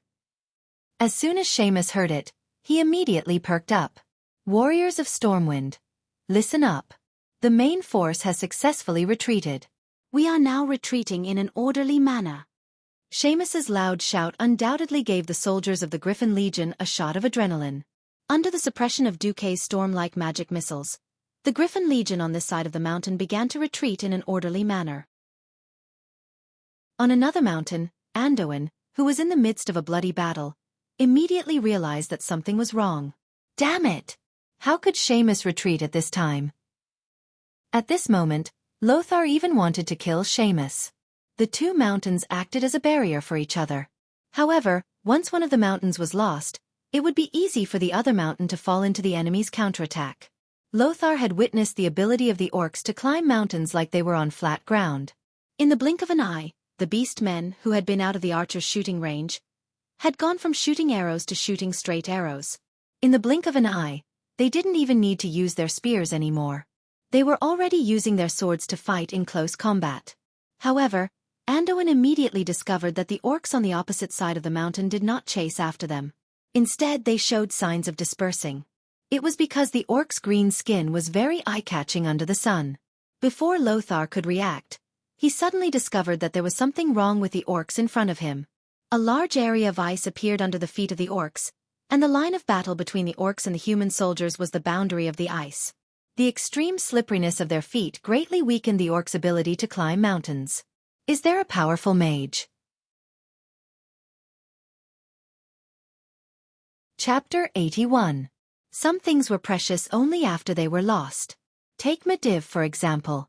With the Guardian of Azeroth and the strongest mage in the world, King Lang could face the most powerful human kingdom, Rotterdam. No matter how many beast men there were, it would only take a few Bayou to finish them off. Teach the orcs how to behave. Now, sigh, it's all tears. At this moment, Lothar had yet to confirm that Medivh was the culprit who caused the entire kingdom to fall into a crisis. However, he was clear about one thing. If even the elite Griffin Legion was defeated like this, the ordinary garrison troops and private soldiers of the nobles would not be a match for them. At this rate, Stormwind would definitely be destroyed by the green-skinned monsters. He had thought about it countless times. If he could return alive this time, he would try to persuade Lang to mobilize the 7 human kingdoms to fight against the Green Tide. But that was just a thought. Until a mysterious black-robed mage floated over from the opposite mountain peak. No one would have noticed him, but the problem was that the mage's appearance was too cool. Not only did he freeze the orc's feet as he floated in the air, but he also had more than 100 mage hand that fired arcane missiles, non-stop. Mobile casting was not a very advanced technique. Many official mages knew how to do it. But controlling more than 100 hands of magic to fire at the orcs while he was on the move, and almost all of the bullets hit. That was terrifying. Anduin Lothar was almost dazed. Should he say that this black-robed mage was strong? It felt like he was only using low-level spells. Should he say that he was not strong? The power of this person turning the entire situation around in a short period of time was really terrifying. Perhaps half of the mages of the Wang family would only be able to achieve such an effect. For a moment, Lothar almost thought that his old friend Medivh had turned over a new leaf and returned to the good side. The newcomer was definitely not Medivh. That strange arcane energy definitely did not belong to Medivh. Lothar, take your people and evacuate immediately. This old man has prepared a few gifts for these rough fellows. It was still the same old voice, and Noxus was stunned to hear it. Duque knew that Noxus wouldn't believe him. Noxus gritted his teeth and nodded. Let's retreat. Someone will cover us. Lothar ordered. He didn't completely believe the mysterious old man's words, but compared to Seamus, his current situation was worse. Seamus was the first to retreat. If he didn't retreat, when the orcs surrounded him, his troops would be annihilated even faster. Just as the remnants of the Griffin Legion retreated up the mountain, Noxus finally received the cover that the mysterious elder had mentioned. They were hundreds of strange arrows. Lothar's sharp eyesight clearly saw that these arrows were longer and more peculiar than the arrows of the Stormwind archers. At first, he thought that these were the arrows that the Elven Rangers loved, but upon closer inspection, he was shocked to find that these arrows were not fired from bowstrings at all. Similarly, they were not ballistae. Noxus couldn't possibly understand that this was a piece of technology that Duque had brought that could be replicated in this era. As a player who had also played Total War Rome 2, Duke accidentally found a piece of information. He had forgotten about this piece of information, but the system genie managed to find it. That was the Roman heavy javelin. The spearhead of the heavy javelin had been specially made. First, one of the rivets on the spearhead had been replaced with wood, so that the javelin would break upon impact, making it impossible for the enemy to pull it out and throw it back. Then, the great Emperor Caesar had also made improvements to this kind of javelin. He added a hard iron spearhead to the soft metal shaft, so that the javelin's penetrative power was greater. However, the spearhead was not fully quenched, so it would bend after impact and be difficult to pull out. Later, there were light javelins with lead lumps added to the wooden and iron joint. These javelins had a longer flight range. So what Noxus saw was the final version of the heavy javelin after 3 generations of improvements. On the hilltop, hundreds of young fishermen were throwing javelins after javelin with all their might. After several months of training, they were already very familiar with throwing this strange javelin. However, they had no idea that from the beginning, Xueqi had not trained them to hunt whales, but to make them javelin throwers. Light bows and arrows could not cause fatal damage to the strong orcs, but javelins were different. The heavy and specially made javelins drew beautiful parabolas in the air. They flew over the heads of the stunned Griffin Legion soldiers and accurately pierced into the burly bodies of the orcs. Under the acceleration of gravity, javelins became sharp weapons that spread death. More than once, orcs that had been pierced in their vital parts were sent flying and rolling down the hillside, even crashing into several orcs. Coordinated with Xueqi's arcane bullets, the javelin team easily suppressed the entire orc army's offensive. The javelins in the pillbox on the hilltop seemed to pour out endlessly towards the orcs. The entire hillside reverberated with the screams of the orcs, the cheers of the Griffin Legion soldiers, and the whooshing sounds of the javelins breaking through the air. Good kill. Friends on the hilltop, from today onwards, we are brothers. The Griffin Legion soldiers had seen their comrades fall one by one, but were helpless against these barbaric and crude green-skinned creatures. They had long since been suppressing a bellyful of anger. Now that they saw the orcs suffer heavy casualties, they naturally cheered. Only Noxus was clear-headed. He knew that this kind of attack could not last for long. Warriors, bring the weapons of your comrades. The future recruits of the Griffin Legion will need the inheritance of the heroic spirits of these brave warriors. Noxus had already realized that the weapons produced by Stormwind City's craftsmen would not be able to meet the needs of such an all-out war. The road to the hilltop was not easy, but it was nothing for the Griffin Legion soldiers who had not yet exhausted themselves. On the hilltop fortress, Noxus took off his sweaty helmet. He was shocked to find that the people who had protected them with their lives were actually a group of tanned fishermen. They were bare-chested and continued to throw bundles of javelins to the orcs as death gifts. The orcs closest to them were also suppressed 100 meters away. Noxus immediately thought of something and walked in front of Xueqi. Esteemed Sir Mage, may I ask what is your relationship with Duke Marcus? That kid is my disciple for the time being. Xueqi continued to speak with the voice-changing system that the system elves had helped to create. He spoke in a tone that seemed to be taking advantage of his seniority and age. Noxus was very smart, and he immediately thought of many things. So the experienced Xueqi actually had such a mysterious and powerful teacher supporting him. No wonder. Chapter 82. If that was the case, many things could be explained. Noxus didn't know that someone had prepared so many backups without him knowing. He shuddered at the thought of the old man in front of him being an enemy. I know that the situation is urgent, but I still need a reason. Why did you help us? Noxus stared at Duke, who was disguised as an old man. Xueqi stretched out his hands, revealing 2 old hands that had been specially made up. He gently pulled back his hood, revealing a white beard. Just because I'm a human? Is that a good enough reason? Noxus' body trembled. Right. What a simple reason. In the face of a strange foreign invasion, it was natural for humans to band together to defend against the enemy. Noxus changed his tone. We have many injured soldiers. We will not abandon our comrades. Lads, the second stage. Xueqi clapped his hands, and a group of peasants rushed out from the back of the mountain. Noxus was no fool. He could tell at a glance that many of the peasants were lumberjacks from the nearby East Cove lumberjacks. They pulled a large number of long ox carts that were originally used to carry logs, eagerly helping the uninjured Griffin Legion soldiers move them onto the ox carts. Noxus was dumbfounded. The other party had prepared so well. Based on the mysterious Magus performance just now, Noxus was sure that he had met a benefactor. Noxus waved to the soldiers. Let's retreat first. Some of the soldiers objected. No, how can we leave civilians behind? Xueqi laughed. Haha, you're wearing heavy armor. How can you run faster than these unarmed javelin throwers? Besides, I'm the one who stays behind. Do you have any objections now? The moment Duque words left his mouth, the surrounding soldiers were filled with respect. Even the lightly injured soldiers stood up in unison, placing their hands on their chests and raising their swords to the sky. Sword salute. A soldier's most solemn salute to someone worthy of respect. Including Noxus, a total of 300 soldiers saluted to Duque. Duque waved his hand. You can go first. Don't stop me from killing orcs. I'll catch up to you in a bit and let you watch the second act. While Duque was speaking, an uninjured javelin thrower who was hiding in the firing hole of the fortress suddenly howled miserably. Duque narrowed his eyes and squeezed out a few words from between his teeth. Pain curse. Lothar's expression was also terrible. Your Excellency, I. With a wave of his hand, the curse was dispelled by Duque. Go away, this is a battle between mages. The War of the Mages. What a mysterious term. However, this word clearly told Lothar that this wasn't something a warrior like him could meddle in.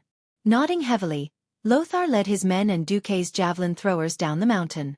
The entire mountaintop fortress became empty once again. In front of the tightly shut gate of the fortress, Duque stood alone against the wind. Standing on a high place, the feeling of the cool spring breeze gently brushing against his face was actually quite nice. Unfortunately, the thick smell of blood was not enough to make one feel comfortable. Duque couldn't help but narrow his eyes as he stared down at the winding mountain below. Almost every step of the mountain was filled with corpses. Some were orcs but most were humans. Thousands of ferocious orcs stared at Duque. They let out low growls, their pointed fangs reflecting a strange light under the sunlight. If it wasn't for the fact that orcs didn't have the habit of eating humans, Duque might have been worried that he would be torn apart and eaten if he accidentally died. Now, Duque had to buy time for the Griffin Legion to retreat.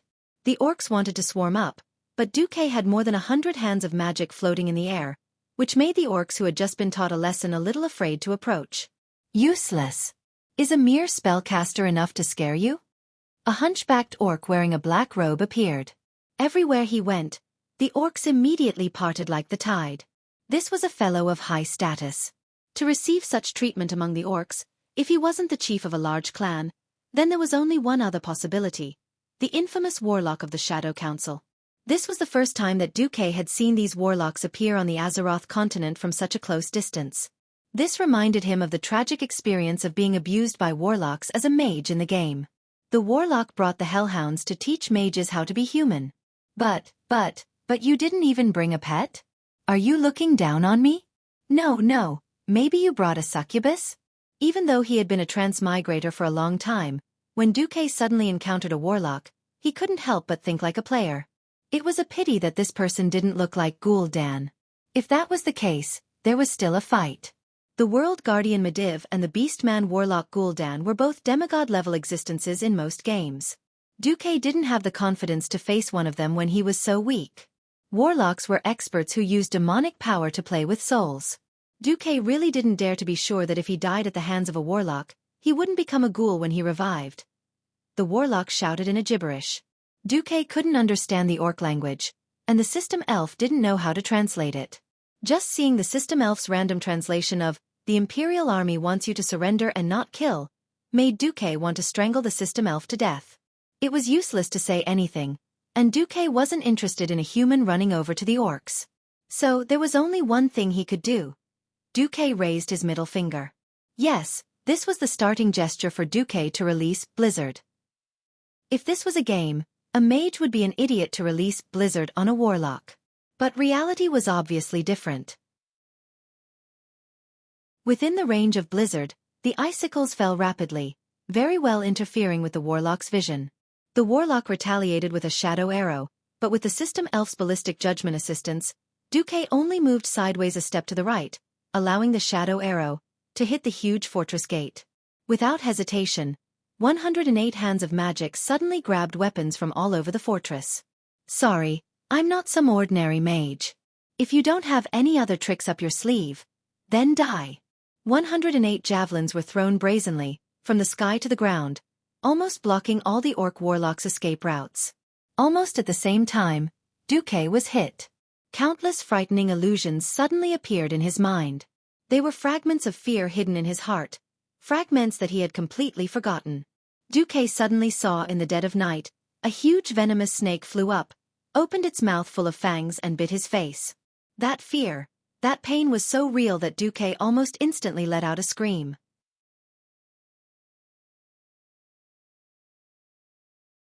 Chapter 83. Fear poured into his thoughts like a tide.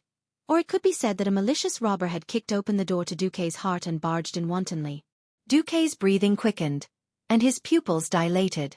However, he turned a deaf ear to the urgent warning of the system elf. Many desperate and heart-palpitating scenes emerged in Xueqi's mind, such as those terrible pale skeleton soldiers in horror movies waving rusty machetes and slashing at him. Another example was walking by a small river and suddenly being pulled into the river by a huge black octopus tentacle. He struggled desperately in the cold water, but to no avail. Xueqi struggled to get rid of these terrible illusions, but this illusion of fear that came from the depths of his memory had completely dominated Xueqi's 5 senses. Whether it was vision, hearing, smell, taste or touch, they were all real feelings. This feeling of terror easily disrupted Xueqi's thoughts. He felt his energy drying up, and there was a piercing pain in his brain. He didn't know when, but from his forehead to his neck, and then to his back, his whole body was drenched, as if he had been fished out of the water. Seeing Xueqi's clumsy dance, the orcs who had just been defeated burst into laughter. The orcs, who advocated force, worshipped heroic warriors the most. They instinctively hated spellcasters, but they had enough respect for the shaman priests in the tribe, and even these new warlocks. They had thought that this would be another gorgeous killing feast for the warlocks. They had thought that the mage controlled by fear would laughably run under the orc's axe and take a blow with his thin body. However, the situation suddenly changed. Those hands of magic that should have disappeared were still attacking fiercely, throwing a large number of javelins. Unfortunately, the seemingly invincible javelin tactic failed. This orc warlock actually took out an axe and blocked all the threatening javelins with clanging sounds. If Xueqi was still sober, he would have realized that before becoming a warlock of the Shadow Council, almost all orc warlocks used to be shamans who could fight and cast spells. Compared to the simple orc warriors, the shaman was more versatile in the tribe. Xueqi's strange reaction also made Barca the warlock feel puzzled. He really couldn't understand how Xueqi, who had already fallen into chaos under his fear spell, could control those hands of magic. Obviously, these hands of magic were still operating independently. Countless purple-blue rays of light suddenly shot out from the hand of magic, and the violent arcane missiles hit the orc warlock who was in the middle of casting a spell. But what even the system elf didn't predict was that the spell shot by the hand of magic actually bounced off the beastman warlock's black robe and disappeared. Magic was a part of mysticism, but it was also a part of energetics. Just like how high-level mystery could suppress low-level mystery, low-level arcane missiles with lower energy density were rejected by the evil dark energy around the warlock. Host, wake up. I can't take it anymore. The system elf croaked in Xueqi's spiritual world. Weak human, I don't know how you managed to fight back under the fear spell, but it's all over. Dang. The orc warlock roared in the orc language and cast a sacrifice spell at the orc warlock. Along with the raging flames of destruction, the evil demonic power spread in all directions. That power not only infected the beast men who had already absorbed the demonic blood, but it also made them even more berserk and bloodthirsty. At the same time, it also affected Xueqi. Suddenly, Xueqi felt that he was being looked down upon. He was being looked down upon by someone who he only saw as an EXP monster. His mental state was so strange that he didn't even notice the system notification. Stimulated by unknown demonic energy, you have triggered the negative soul status, pride of the 7 sins. Your words and actions will be out of control. You and the enemies affected by your pride will not use any defensive means. Among all the means of attack, you will automatically choose the most powerful one. If either side kills the other, it will cause a double blow to the enemy's morale. You are immune to the reduction of morale. You will automatically be affected by the effect of reckless curse. You will not run away and are immune to fear. Xueqi's body suddenly trembled. The orc warlock was shocked to find that the flames of destruction that were burning Xueqi's body were all gathered in Xueqi's hands. Xueqi suddenly lifted his hood. What appeared in the orc's eyes was a white-haired, white-bearded old man with an arrogant expression. The corners of his mouth were raised high. Duque spoke in a strange language that was neither the common human language nor the orc language. Both sides could understand it. This should be some kind of spiritual communication that went beyond body language. Listen up. Green-skinned bastards. My name is Xueqi, hundred-handed death god Xueqi. The world of Azeroth is my playground. There is no place for ugly monsters like you to join in. Let me tell you, I even killed Gul'dan's boss kill, Jaden, countless times. Gul'dan is nothing. If you know what's good for you, then scram back to where you came from. Otherwise, Xueqi, will show you what regret and despair are. The beast men were dumbfounded by his words. They didn't know who killed Jaden was, but almost every orc knew how powerful Gul'dan was. This skinny human actually said, Gul'dan is nothing? After a short moment of shock, the orcs all roared in anger. But Duque's arrogance did not decrease. He raised his chin high and looked at the millions of orcs like they were trash. Gul'dan's power came from the devil. More accurately, it came from Kill Jaden. This was a top secret. Not many warlocks in Gul'dan's Shadow Council knew about it. But this warlock in front of him was one of them. He stretched out his strong arm and grabbed a chief next to him. Leave this arrogant guy to me. Tell your people not to make a move. Right now, the chief of the tribe was the mastermind. But any chief with a brain knew that the real power was in the hands of Gul'dan and his Shadow Council. The chieftain nodded and barked a few words at his men. Instantly, the entire place was silent. Weak humans. Let me, Balsa, show you how terrifying the power of destruction is. Duque raised a hand and beckoned with his index finger. Come.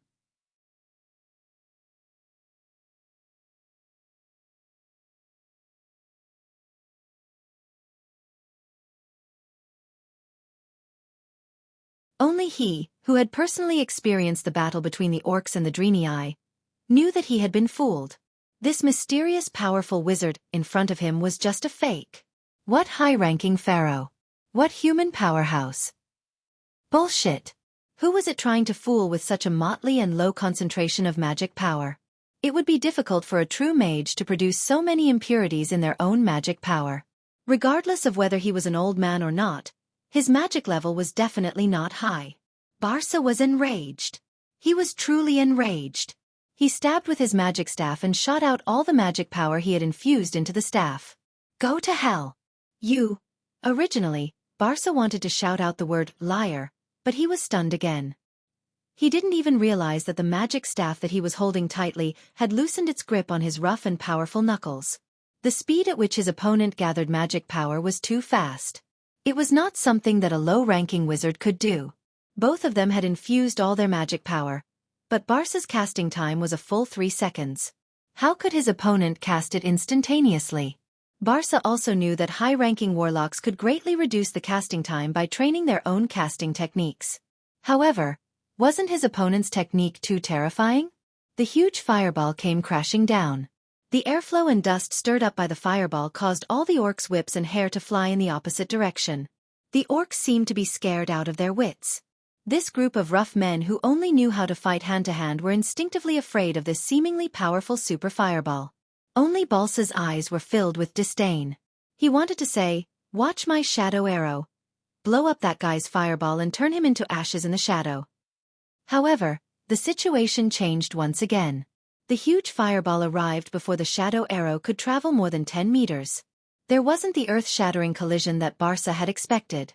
Instead, the huge fireball split into 108. It changed from a brute force, flame blast, to a skillful, rapid fireball. This was no different from letting Barca punch the air. These fireballs seemed to have been dispersed by the shadow arrow, but in reality, they drew bright and blazing arcs in the air. Before the shadow arrow could reach its target, the fireballs had already landed on Barca's body. Bang, bang, bang, bang. The continuous explosions turned into a long explosive sound. Indeed, the fireball that was infused with such a low concentration of magic power couldn't hurt Barca directly. However, the fireball didn't only deal elemental damage. The impact from the explosion was unavoidable. As an old warlock who wasn't particularly powerful, Barca could totally summon a void devil and sacrifice it. Then, he would disintegrate it and turn it into a shield to protect himself. If that was the case, even if Xueqi used another 10,086 fireballs, it wouldn't be of any use, let alone 108 fireballs. However, Barca was more arrogant than Xueqi, so he wasn't willing to use such a method to obtain victory. It's just a low-level spell, so I'll just have to take it head-on. That was what Barca thought. Of course, he didn't know that it was Xueqi's soul energy, one of the 7 major sins, pride, that was affecting him at the same time. In the end, under the gaze of thousands of orcs, Barca was beaten up badly. Laugh. Wait for my shadow arrow to hit him. Both Barca and Xueqi didn't expect that there would be a third party involved in this seemingly one-on-one duel. The name of the third party was the System Elf. What should I do? What should I do? After the simulation. There are 98 seconds left before the host's Flame Blast will lose its effect and he will be killed by the opponent's Dark Attribute arrow attack. According to my calculations, if the host is killed by a warlock who uses demonic energy, there's a high chance that the host will completely lose his humanity and become a ghoul after resurrection. If the host completely loses his rationality, the System Elf will also be finished. Originally, it's my principle not to interfere with the host's decisions. However, the host has lost his rationality. Yes, I can activate the emergency plan to protect the host. No one noticed that a mage's hand had appeared between the orc warlock's loose mage robe and cloak. This hand didn't use any kind of spell to attack. According to the calculations of the System Elf, with Xueqi's current level, any spell attack would be ineffective against the orc warlock. Therefore, the System Elf very treacherously picked up the broken sword of a human warrior on the ground and quickly stabbed it from behind.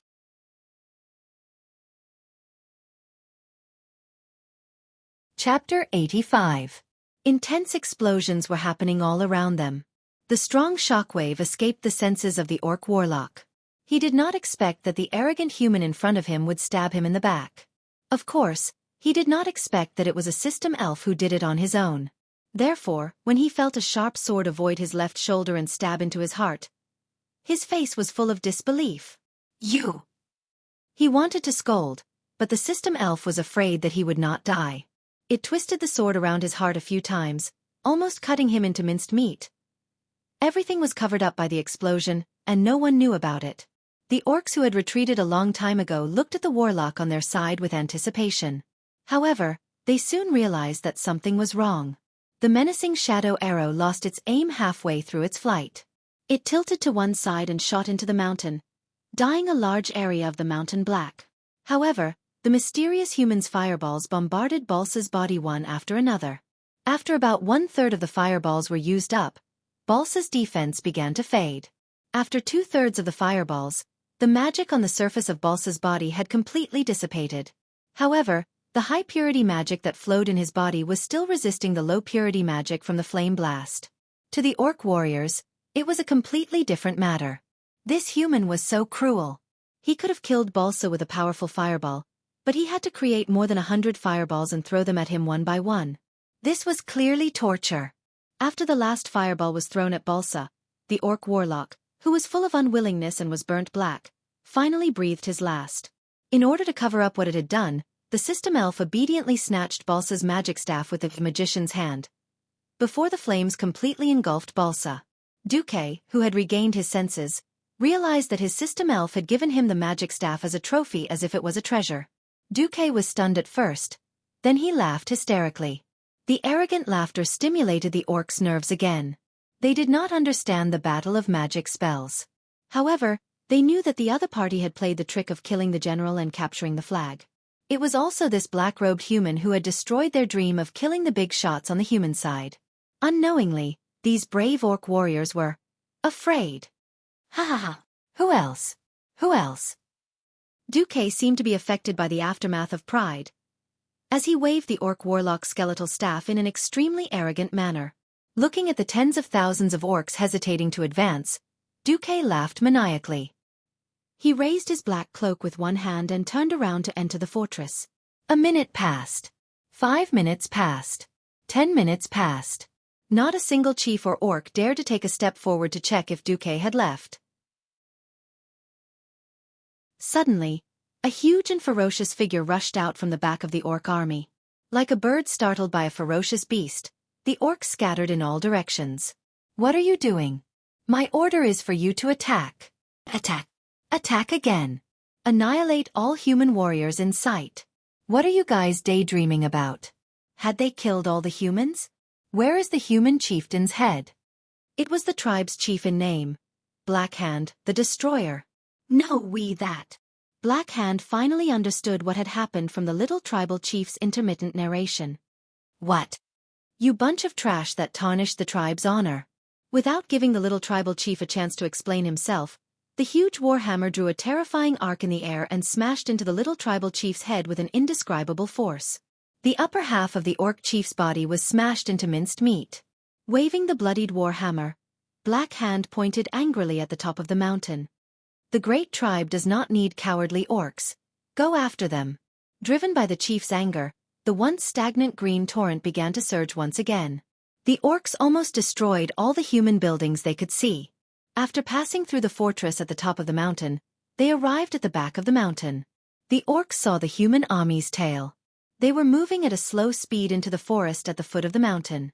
Starting from the forest, that was the boundary of the elven forest. Chase.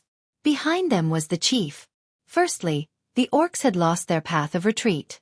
Secondly, they were ashamed of their cowardice just now. They roared angrily and waved their battle axes and warhammers as they poured down from the mountain. The orcs' strange movements naturally alarmed Lothar, who was at the back. He and General Seamus, who had just regrouped, looked at each other and saw the seriousness in each other's eyes. Seamus said, "What a terrifying lord. Not only is he extremely powerful, but he also knows the movement patterns of those green-skinned monsters so well." Lothar was about to say something when he suddenly saw a cavalry rushing towards him. Lothar could tell that it was a noble's cavalry, and the leader was Duke Bolvar for Dragon. "Oh, Thoradin the Great above, Lothar. You've survived." Bolvar did not hide his ecstasy. He reined in the horse that was panting heavily and jumped down to give Lothar a big hug. The sound of two real men's armor clashing was so pleasant to the ear. "I thought I was going to die too." Lothar was also very moved to see Bolvar risking his life to help. As the highest commander of the retreating army and a duke of high status, Bolvar could have just left or sent his subordinates to receive him. But Bolvar had come, and he'd gathered all the private cavalry of the nobles. Looking around at the rather pitiful Griffin Legion soldiers, Bolvar's eyes grew moist. "You've done very well." Bolvar turned his gaze to the torrent pouring down from the mountain. "You guys retreat first. I'll help you launch a counterattack before they descend the mountain and enter the forest." It was not a good idea to charge towards the high ground on horseback. Under normal circumstances, this would be the only way to protect the Griffin Legion. Seamus spoke at this moment. He pointed at the black dot floating down the mountain before the green flood. "It seems that there's no need for that. That lord is here." Bolvar noticed that Lothar had a clear expression of relief on his face. "Which lord?" Lothar sighed. He called himself the 100-handed Reaper Xueqi in the mage's message. "He's the teacher of that Duke Marcus." Seamus added, "A very powerful high-ranked mage."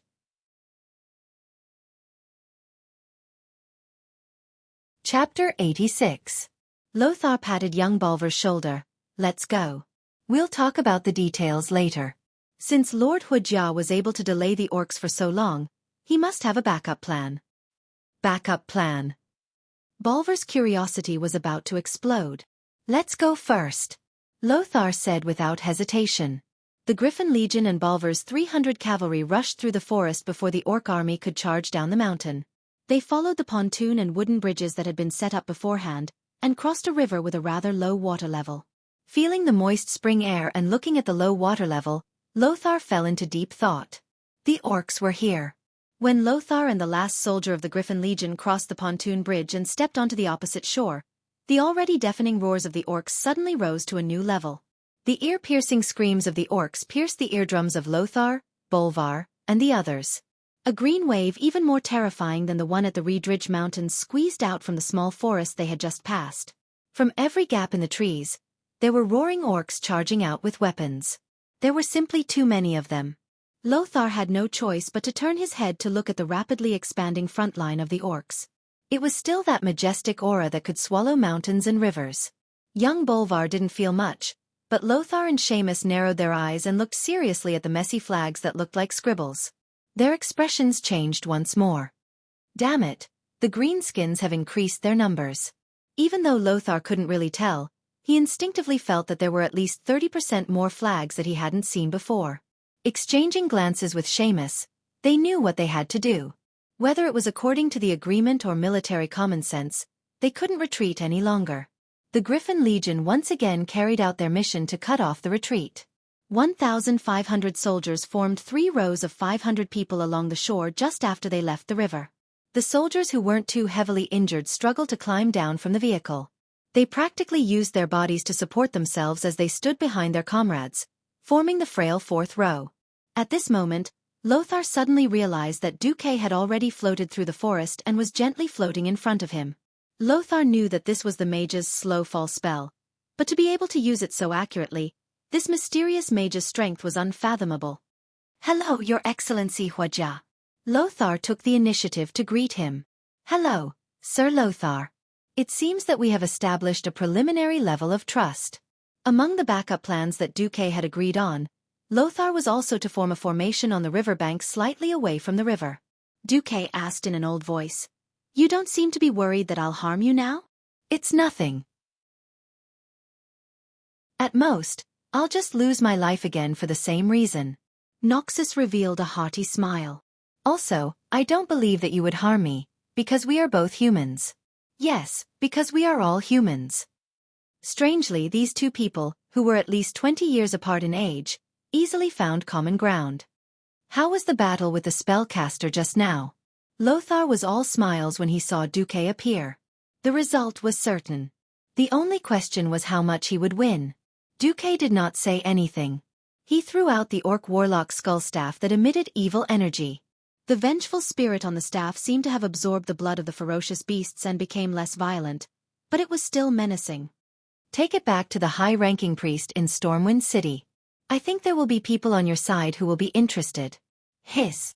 Lothar, Seamus, and Dragon all secretly gasped at the same time. Battles between mages were indeed extremely mysterious. But everyone knew that it was one thing to defeat the opponent. Killing the other party was another matter. Killing the opponent was more than twice as difficult as defeating the opponent. Now, this mysterious Xueqi actually performed the mage's version of killing the general and capturing the flag under the watchful eyes of tens of thousands of orcs? What kind of power was this? They thought of how Xueqi had suppressed 2 waves of orcs' frenzied attacks by himself and saved the entire Griffin Legion. Then, they thought of how he killed the enemy's powerful spellcaster in front of the formation this time. The 3 couldn't help but raise their evaluation of Xueqi countless times. However, Xueqi's performance wasn't over yet. Seeing that the fastest orcs had already rushed to the shore and were about to enter the water, Lothar and the others suddenly felt their hearts in their mouths. The water of this long river wasn't deep. For humans, the water didn't reach their waists, but for the tall and burly orcs, it was only as deep as their thighs. It wasn't a problem at all. If the orcs were allowed to charge, it wouldn't take more than a few minutes for the vanguard of the orc army to cross the river and engage the Griffin Legion.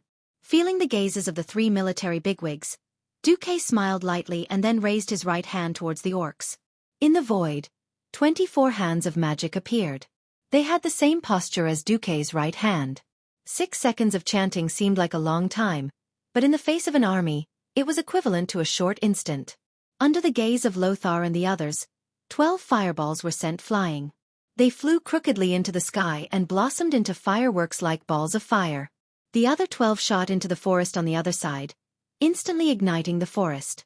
These 12 fireballs were a perfect demonstration of what was called dry wood and raging fire, and the fire actually spread all at once. The orcs who drank the demon's blood were very violent and very brave, but that didn't mean that they were completely irrational berserkers. There were still too many things that they would instinctively fear, such as flames. Countless orcs turned into running humanoid torches in the blink of an eye. They either rolled on the ground in pain, or under the leadership of the smarter ones, frantically rushed into the river to put out the fire on their bodies. Lothar stared dumbfounded at the scene in front of him, his mouth quivering, and finally asked his question. "It's still spring, and when we passed through the forest just now, it was still very wet." Xueqi rolled his eyes at Lothar. "I can temporarily turn several miles of land into a tundra, Why can't I dry up that small forest a little? Seamus, Bolvar, Lothar, they were all stupefied. What a terrifying amount of magic power. Was this guy really human? That's right. Xueqi was using Darson's scorching furnace. His magic power wasn't enough to heat the entire forest to the point of spontaneous combustion, but he could still dry it a little.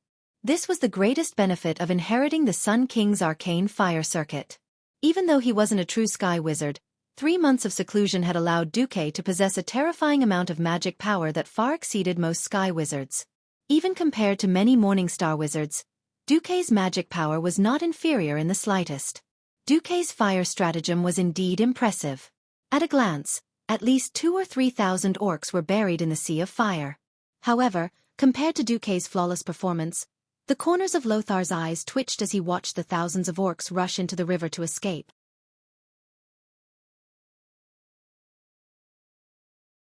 Chapter 87. That's right, after putting out the flames on their bodies, these crude fellows had already stood up and were laughing at Xueqi. The beast men were laughing. Xueqi was laughing as well, but Xueqi's laughter was even more carefree and joyful. Lothar suddenly noticed that Xueqi's eyes were filled with concern for an idiot. What? Was there a backup plan?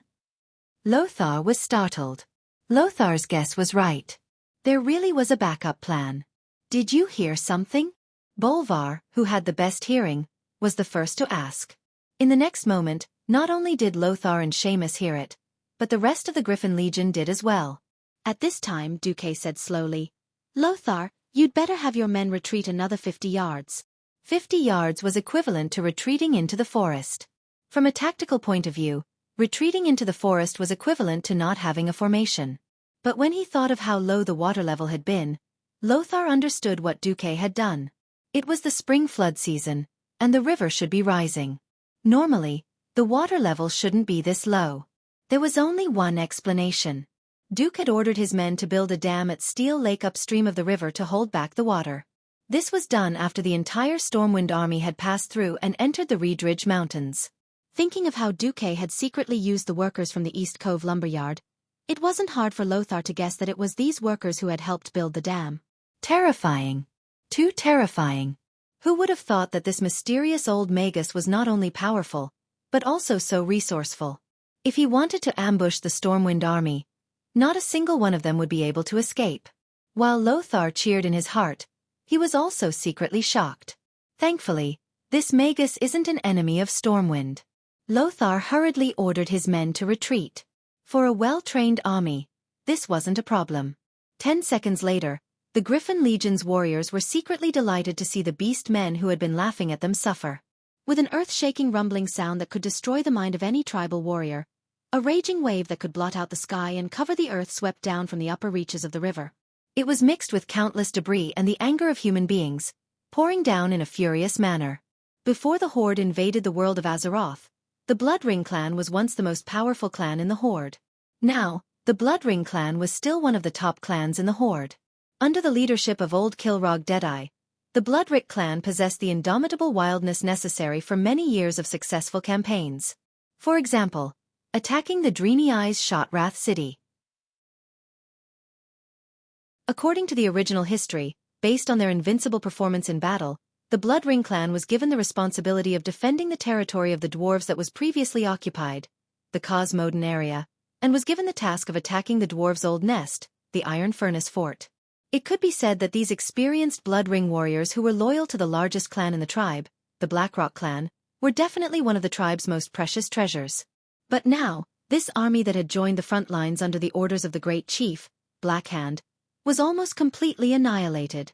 The few remaining green flags couldn't even barely hold on under the great power of nature. In the blink of an eye, they were completely swallowed up by the flood that was mixed with large amounts of sharp wooden stakes.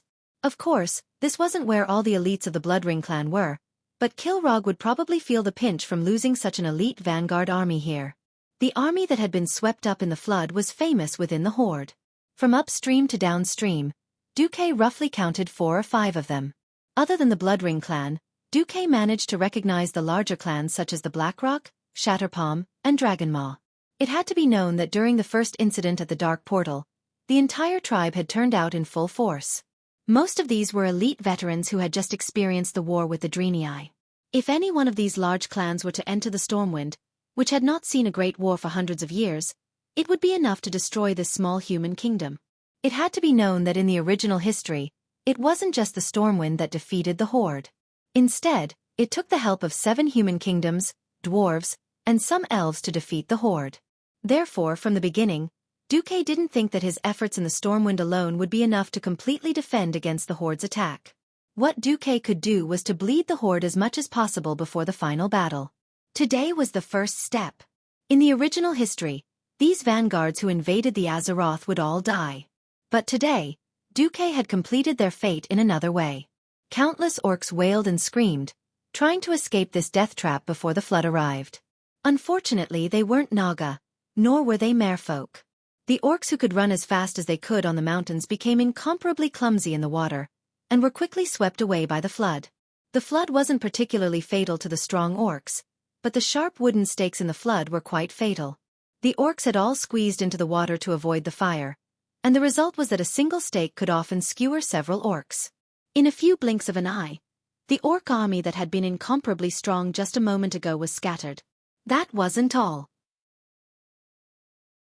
Noxus saw that there were many large ships coming down the river along with the flood. The human sailors on the ships were beating drums and throwing javelins at the orcs who had luckily escaped the disaster. Seeing the scene before him, Noxus had already lost the ability to speak.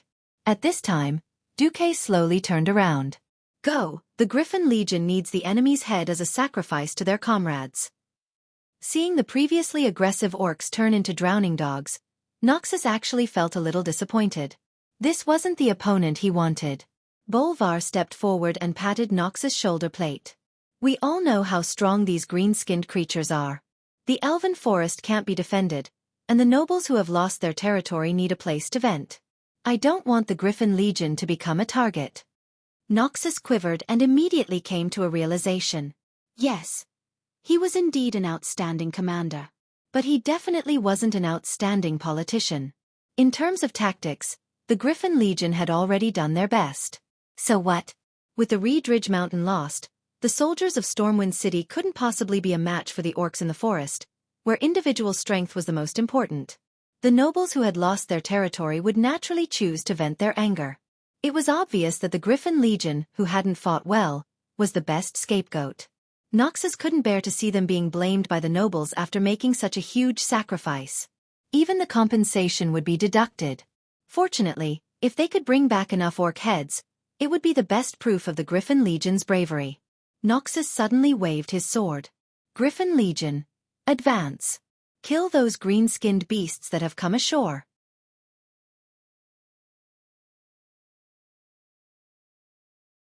Chapter 88. Noxus could clearly feel the sword in his hand trembling from his rage. The blood-stained blade that he hadn't even had time to wipe off glowed with his will. Was it his determination to defend the human world? Was it his unwillingness to accept the shackles of the nobles? Was it his resistance against his impending fate? Noxus himself wasn't sure, but he knew that the unyielding soul burning within his body was telling him that he and his subordinates needed to drink the blood of the orcs. Xueqi smiled as he watched Noxus lead the Griffin Legion to charge at the orc survivors who were frantically climbing up the river bank. No one could swim with hammers and axes that weighed dozens of kilograms. Although the orcs were strong, they had been ambushed and had lost their weapons. How could they gain the upper hand against the fully armed Griffin Legion? They continued to roar, launching fierce attacks at the human warriors even though they were bare-handed. It was a pity that they lacked the heavy hammers and axes that could easily shatter shields. Their attacks weren't much stronger than the wild beasts in the forest. Shield attacks. Mass stabs of swords and spears. Every 5 or 6 warriors formed a small battle group, and they efficiently harvested the lives of the orc warriors. Bolvar's cavalry, who had just joined the battle, did the most damage. They charged downstream at high speed and wantonly killed the orcs on the riverbank. A little upstream from where the orcs had crossed the river, the fire was almost unable to spread in the wet forest. Suddenly, there was a shocking tremor, and many large trees were easily felled. Surrounded by a group of extremely strong orcs, the tribe's chief, Blackhand, the destroyer, arrived at the riverbank. When the last tree blocking his line of sight was felled by his personal guards, The tragic state of the tribe was reflected in the chief's eyes. Tragic. Too tragic. Thousands of tribal warriors fell by the side of this unknown river forever. Many of them had been pierced to death by the large number of sharp wooden stakes that had rushed down from the river. A small number had drowned, but most had been shot to death by javelins or surrounded by the human soldiers on the other side of the river. On the other side of the river, the one-sided slaughter continued. The surging waves that were dozens of meters wide prevented Black Hand from sending reinforcements. Roar! Black Hand let out a furious roar from the other side of the river. Apart from that, he was completely powerless. He could only watch as the orcs on the other side of the river continued to fight fervently, but they were still being slaughtered helplessly. There was a striking similarity in history. The two men who were destined to become mortal enemies, the future Azeroth Lion Anduin Lothar and the current deputy of the great chieftain, Orgrim Doomhammer. Their gazes met in the void across the entire river. This was a very mysterious feeling. It was a premonition that only one of them could survive. It was hard to describe. Of course, for Black Hand, who was standing beside Orgrim, it felt like Anduin was looking at him at this moment. Black Hand let out a deafening roar when he saw Anduin stepping on the back of an orc who was struggling. Puny humans! If you still dare to kill orc warriors, I will cut off your head and use it as a urinal. Of course, Black Hand was shouting in orc language. It did not hinder Lothar and the Griffin Legion soldiers who were across the river from him. All of a sudden, hundreds of people looked at Lothar. Lothar wiped his bloodied face with his left hand and grinned at Black Hand. Anyone could tell that it was a sarcastic smile. In the next second, he grabbed the struggling orc's head with one hand and cut its throat with a sharp sword. Then, he swung the sword back and forth forcefully to cut off the orc's head. Lothar raised the bloody and ferocious-looking orc's severed head high in his left hand, and roared back at Lothar in a loud voice. Go to hell, orcs! Long live the King of Rin! Long live the Stormwind! Long live the humans! Almost all the human soldiers were imitating Lothar. They either raised the severed head in their hands or raised their swords that were stained with blood. All of a sudden, the side of the river became hell for the orcs and heaven for the human soldiers. Go to hell, orcs! Long live the King of Rin! Long live the Stormwind! Long live the humans! With lofty sentiments and a spirit that could swallow mountains and rivers, the angry roars of the humans that rejected the invaders soared into the sky. After the orderly shouting, there were all kinds of sarcasm and laughter. Ha ha ha! Go to hell, green-skinned monsters! I'll kill everyone that comes. We're not afraid of you, you brute. The provocation of the humans was beyond words. The great chief, Black Hand's green face, was very dark. The huge warhammer smashed into a tree next to him. The huge force smashed the entire trunk into pieces, and the broken pieces even injured the orcs next to it. However, he really could not do anything. On the shore, Xueqi did not attack again. His magic power was almost exhausted. Although the arcane fire circuit was still continuously providing him with magic power, he could clearly feel his spiritual power weakening. Today he had done very well. Even though the total combat power of the orc army was still strong, he knew that he had done the best he could. In the dark, the long river of fate suddenly lit up with a little light. That light was so weak compared to the entire long river that it was not even considered bright in the light of fate of the billions of creatures in the entire Azeroth. But after all, Xueqi had cast a new fire seed of fate on this land that was about to fall into the dark rule of the orcs. Perhaps this fire seed would be extinguished. Perhaps at the right time, the fire of hope would extend out from this fire seed and burn all the claws of the demons.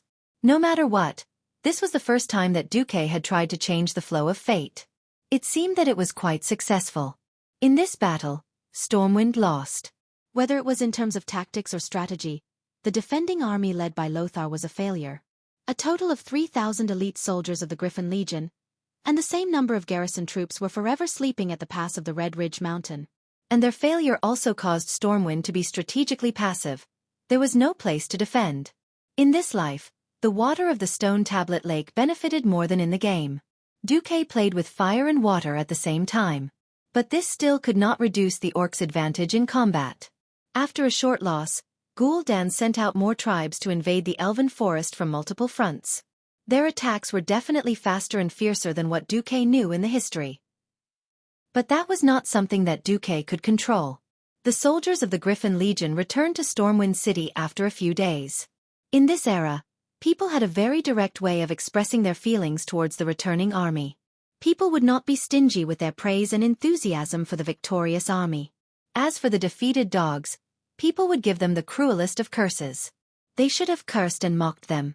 But towards the Griffin Legion, their expressions were very complicated.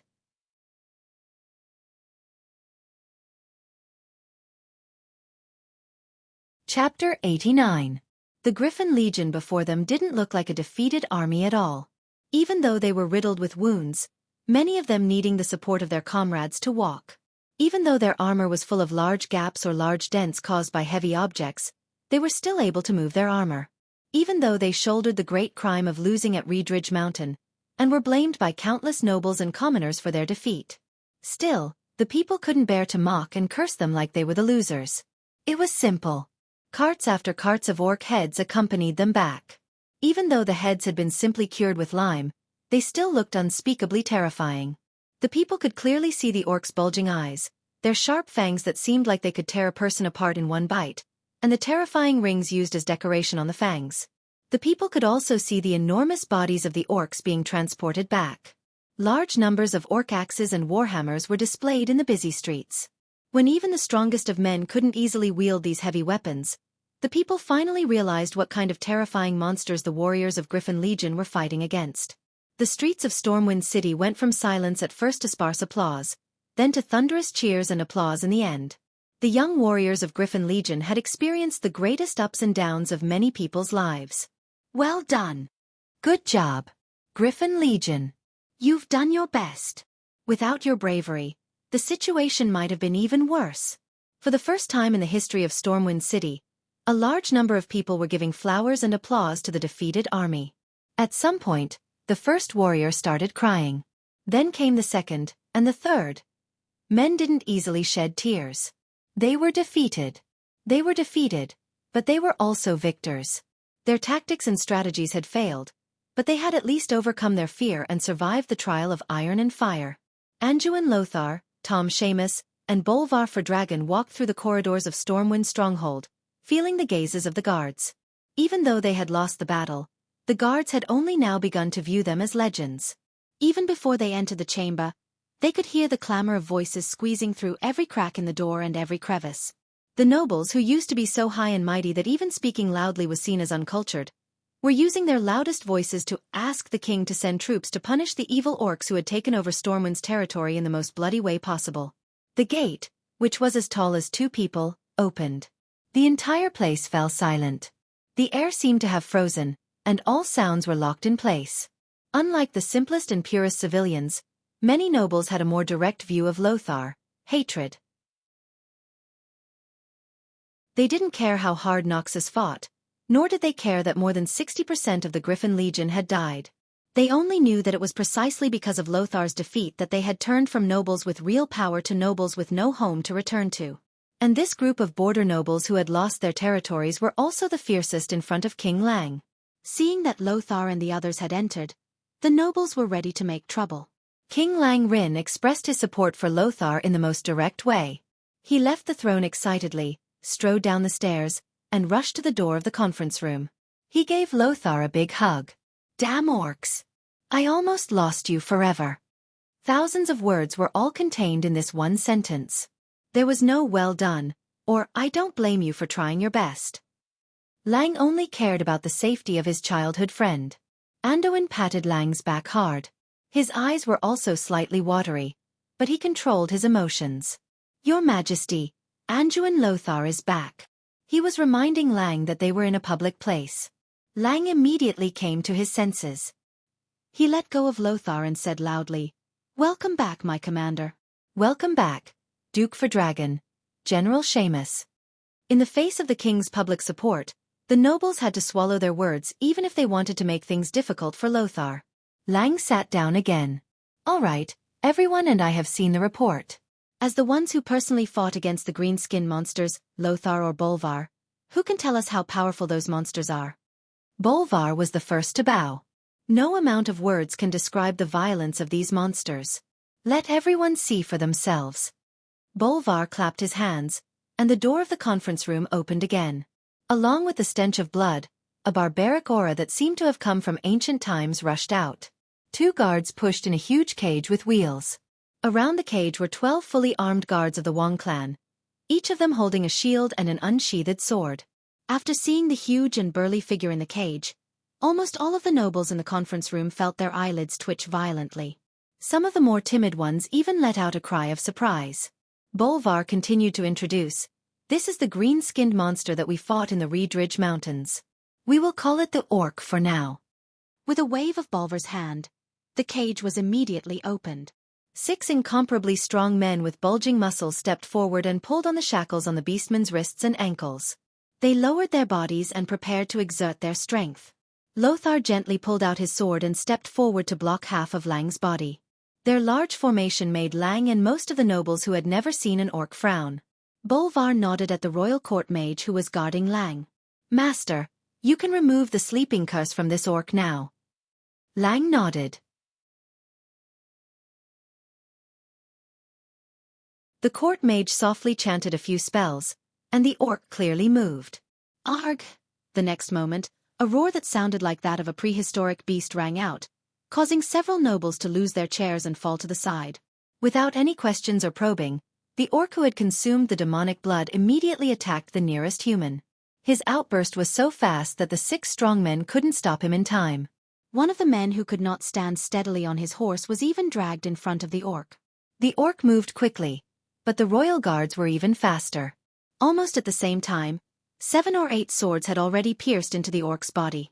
Seeing that the orc was not going to live, the ferocious orc once again displayed his ferocity to the upper echelons of Stormwind.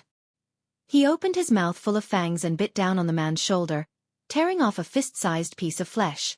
Immediately, the man became a bloody mess. Fortunately, the man tilted his head at the critical moment, or else he would not have been bitten on the shoulder, but on the neck. The orc quickly breathed his last. In the huge conference room, only the low moans of the man and the pungent smell of blood could be heard.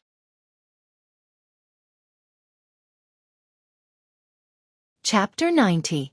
If it had been any other day, there might have been people blaming Bolvar for creating such a bloody scene. Now, no one said a word, for the kingdom was in a state of war. Compared to the nobles who knew nothing about the orcs before, they now had a simple and straightforward understanding of their strength. They began to understand why the vast territory of the kingdom had fallen in the blink of an eye. They began to understand why the elite army that had been trained could not withstand a single blow. It was obvious that it was because of the difference in race. There was an innate difference in combat power between humans and orcs. While the servants cleaned up the scene, the nobles split into small groups and whispered to each other. King Lang was also asking his ministers for their opinions. "You're saying that it usually takes 3 elite warriors to kill a single orc?" Lang did not hide his surprise. "I thought the report was exaggerated." A duke interrupted. "If that's the case, how do we fight?" "There's no way to fight. In terms of pure hand-to-hand combat, even 20 soldiers with weapons would not be a match for a single orc." Noxus added with lingering fear, "If it wasn't for the spells and strategies of the mysterious Archmage Hundred-Handed Death God, this would have been the greatest defeat since the founding of Stormwind." "Hundred-Handed Death God?" "The report you sent mentioned that he seemed to be the teacher of that Duke Marcus. How strong is he?" Lang was a little happy, but also a little doubtful. "I can't tell. But he was able to repel the siege of thousands of orcs, and even killed the enemy's evil spellcaster and took his staff. I think he should be very strong, but only the Archmage has the right to speak." Noxus asked his servant to pass the orc warlock staff wrapped in talismans to the court mage beside Lang. The old mage looked at it carefully and muttered to himself, "Even I don't have the confidence to kill the owner of this staff in a one-on-one fight. Not to mention facing the entire orc army by himself. I dare not say anything else, but at least the previous owner of this staff had strength equivalent to that of a peak sky mage. But with such strange evil power, this orc should not be inferior to a Morning Star mage in actual combat." Lang, Bolvar, Andoin, and the rest all felt their hearts skip a beat. To be able to kill a Morning Star wizard so easily, wouldn't he be at least a Radiant Moon wizard? In the entire world of Azeroth, there were very few powerful mages. Naturally, the strongest was the Guardian Medivh. Under Medivh, there were only 2 Breaking Dawn mages that were generally acknowledged by the world. the Dalajan Great Master Antonidas, and the Kuel Salus High Elven Sun King Anastrian. Although there were quite a few radiant moon mages, there were at most 10 of them, and most of them were members of the Tirisfal Council. Unfortunately, Stormwind didn't have a single radiant moon mage. An existence that was likely to be a radiant moon mage was enough to make people tremble, but a master tactician as well? The series of fire and water attacks broadened the horizons of these generals who only knew how to fight head-on. Now that they suddenly heard that Xueqi had such an amazing teacher, Lang and the rest's evaluation of Xueqi rose by leaps and bounds. It turned out that a great teacher produced a great disciple. No one would have thought that Xueqi would have such a trick up his sleeves. He was the teacher, and he was the disciple. They would only think that the reason why Xueqi was able to make such a name for himself as the Sea King was because he had an expert guiding him from behind the scenes. King Lang asked tentatively. Noxus said that His Excellency Huijia has the mage imprint of the royal family mages. The old court mage shook his head. The emblem of the royal family mages is just a simple way to distinguish between friend and foe. For powerful mages, this kind of ordinary arcane emblem is easy to imitate. This doesn't prove anything. Lang was obviously disappointed. After losing Medivh, he suddenly heard that the other side also had a mysterious and powerful spellcaster. The need for mages made Lang instinctively yearn for a more powerful mage to rely on. What a pity! The servants cleaned up the meeting hall, and the hall fell into a mix of emotional and rational arguments. In fact, everyone knew that it was impossible to win with just Stormwind. Preliminary estimates put the number of orcs at no less than 100,000. According to the battle casualty ratio of 1 to 3, even if all the adult men in Stormwind were counted as elites, it would not be enough to kill them. But it was impossible to give up the territory of Elven Forest just like that. As the core of the entire kingdom, more than 70% of Stormwind's citizens lived in Elven Forest. If all the citizens were to move to Stormwind City to seek refuge, just the food problem alone would make Lang's hair turn white. The only good thing is that we opened up the sea route. Now, food from the western wilderness can be continuously transported to Stormwind City through the sea route, temporarily filling up the food shortage in Stormwind City. It would have been better if Bolvar had not mentioned it. Now that he mentioned it, Lang could not help but think of Xueqi's kindness. There's no other way. We'll ask for help from the other major human kingdoms. These green-skinned creatures will soon not only be a matter of our kingdom, but a disaster for the entire human world, and even the world of Azeroth. Lang's words unfortunately hit the nail on the head. The huge orc army had long been dissatisfied with just half of the Reedridge Mountains and one elven forest. Just as the Great Mongolian Navy's goal was the Sea of Stars, the orcs' goal was the entire world of Azeroth. In addition to attacking Stormwind from the west, the orc army also split up a division to cross the Reedridge Mountains and the future Burning Steppes to the north. They crossed the barren lands and killed their way to Dan Maluo in the middle of the Eastern Kingdom's mainland. Yes, the orc army of tens of thousands, led by the Bloodring clan of the tribe, went to find trouble with the dwarves. Not only that, there were also some small tribes who chose to go all the way north, killing their way into the territories of the Kingdom of Torrential Fort and even the Kingdom of Alterac. Since April, Lang had sent out letters asking for help to all countries, but the response of the countries had been slow. These countries that were thousands of miles away instinctively thought that Lang had seen wrongly and thought that the trolls were some kind of orc. It was not until July, when the green-skinned orcs appeared indiscriminately in the territories of several human kingdoms, launching attacks on human villages, towns, and even fortresses, that the higher-ups of the various countries suddenly realized that this was a large-scale invasion against the entire continent, and even the entire world. And at this time, more than half of the territory of the Elven Forest in Stormwind had fallen. At this time, a piece of news that shocked all of Stormwind, and even the entire world, came. Medivh had officially rebelled, and he had killed the entire council of 6 of Tirisfal. His mother, Aegwyn, rushed to Karazhan, but was also defeated by Sargeras, who already had all the power of a guardian, and disappeared. You're tuning in to the Xueqi's Martial Arts Saga YouTube channel. Don't forget to subscribe and join us on this journey to catch the most captivating stories.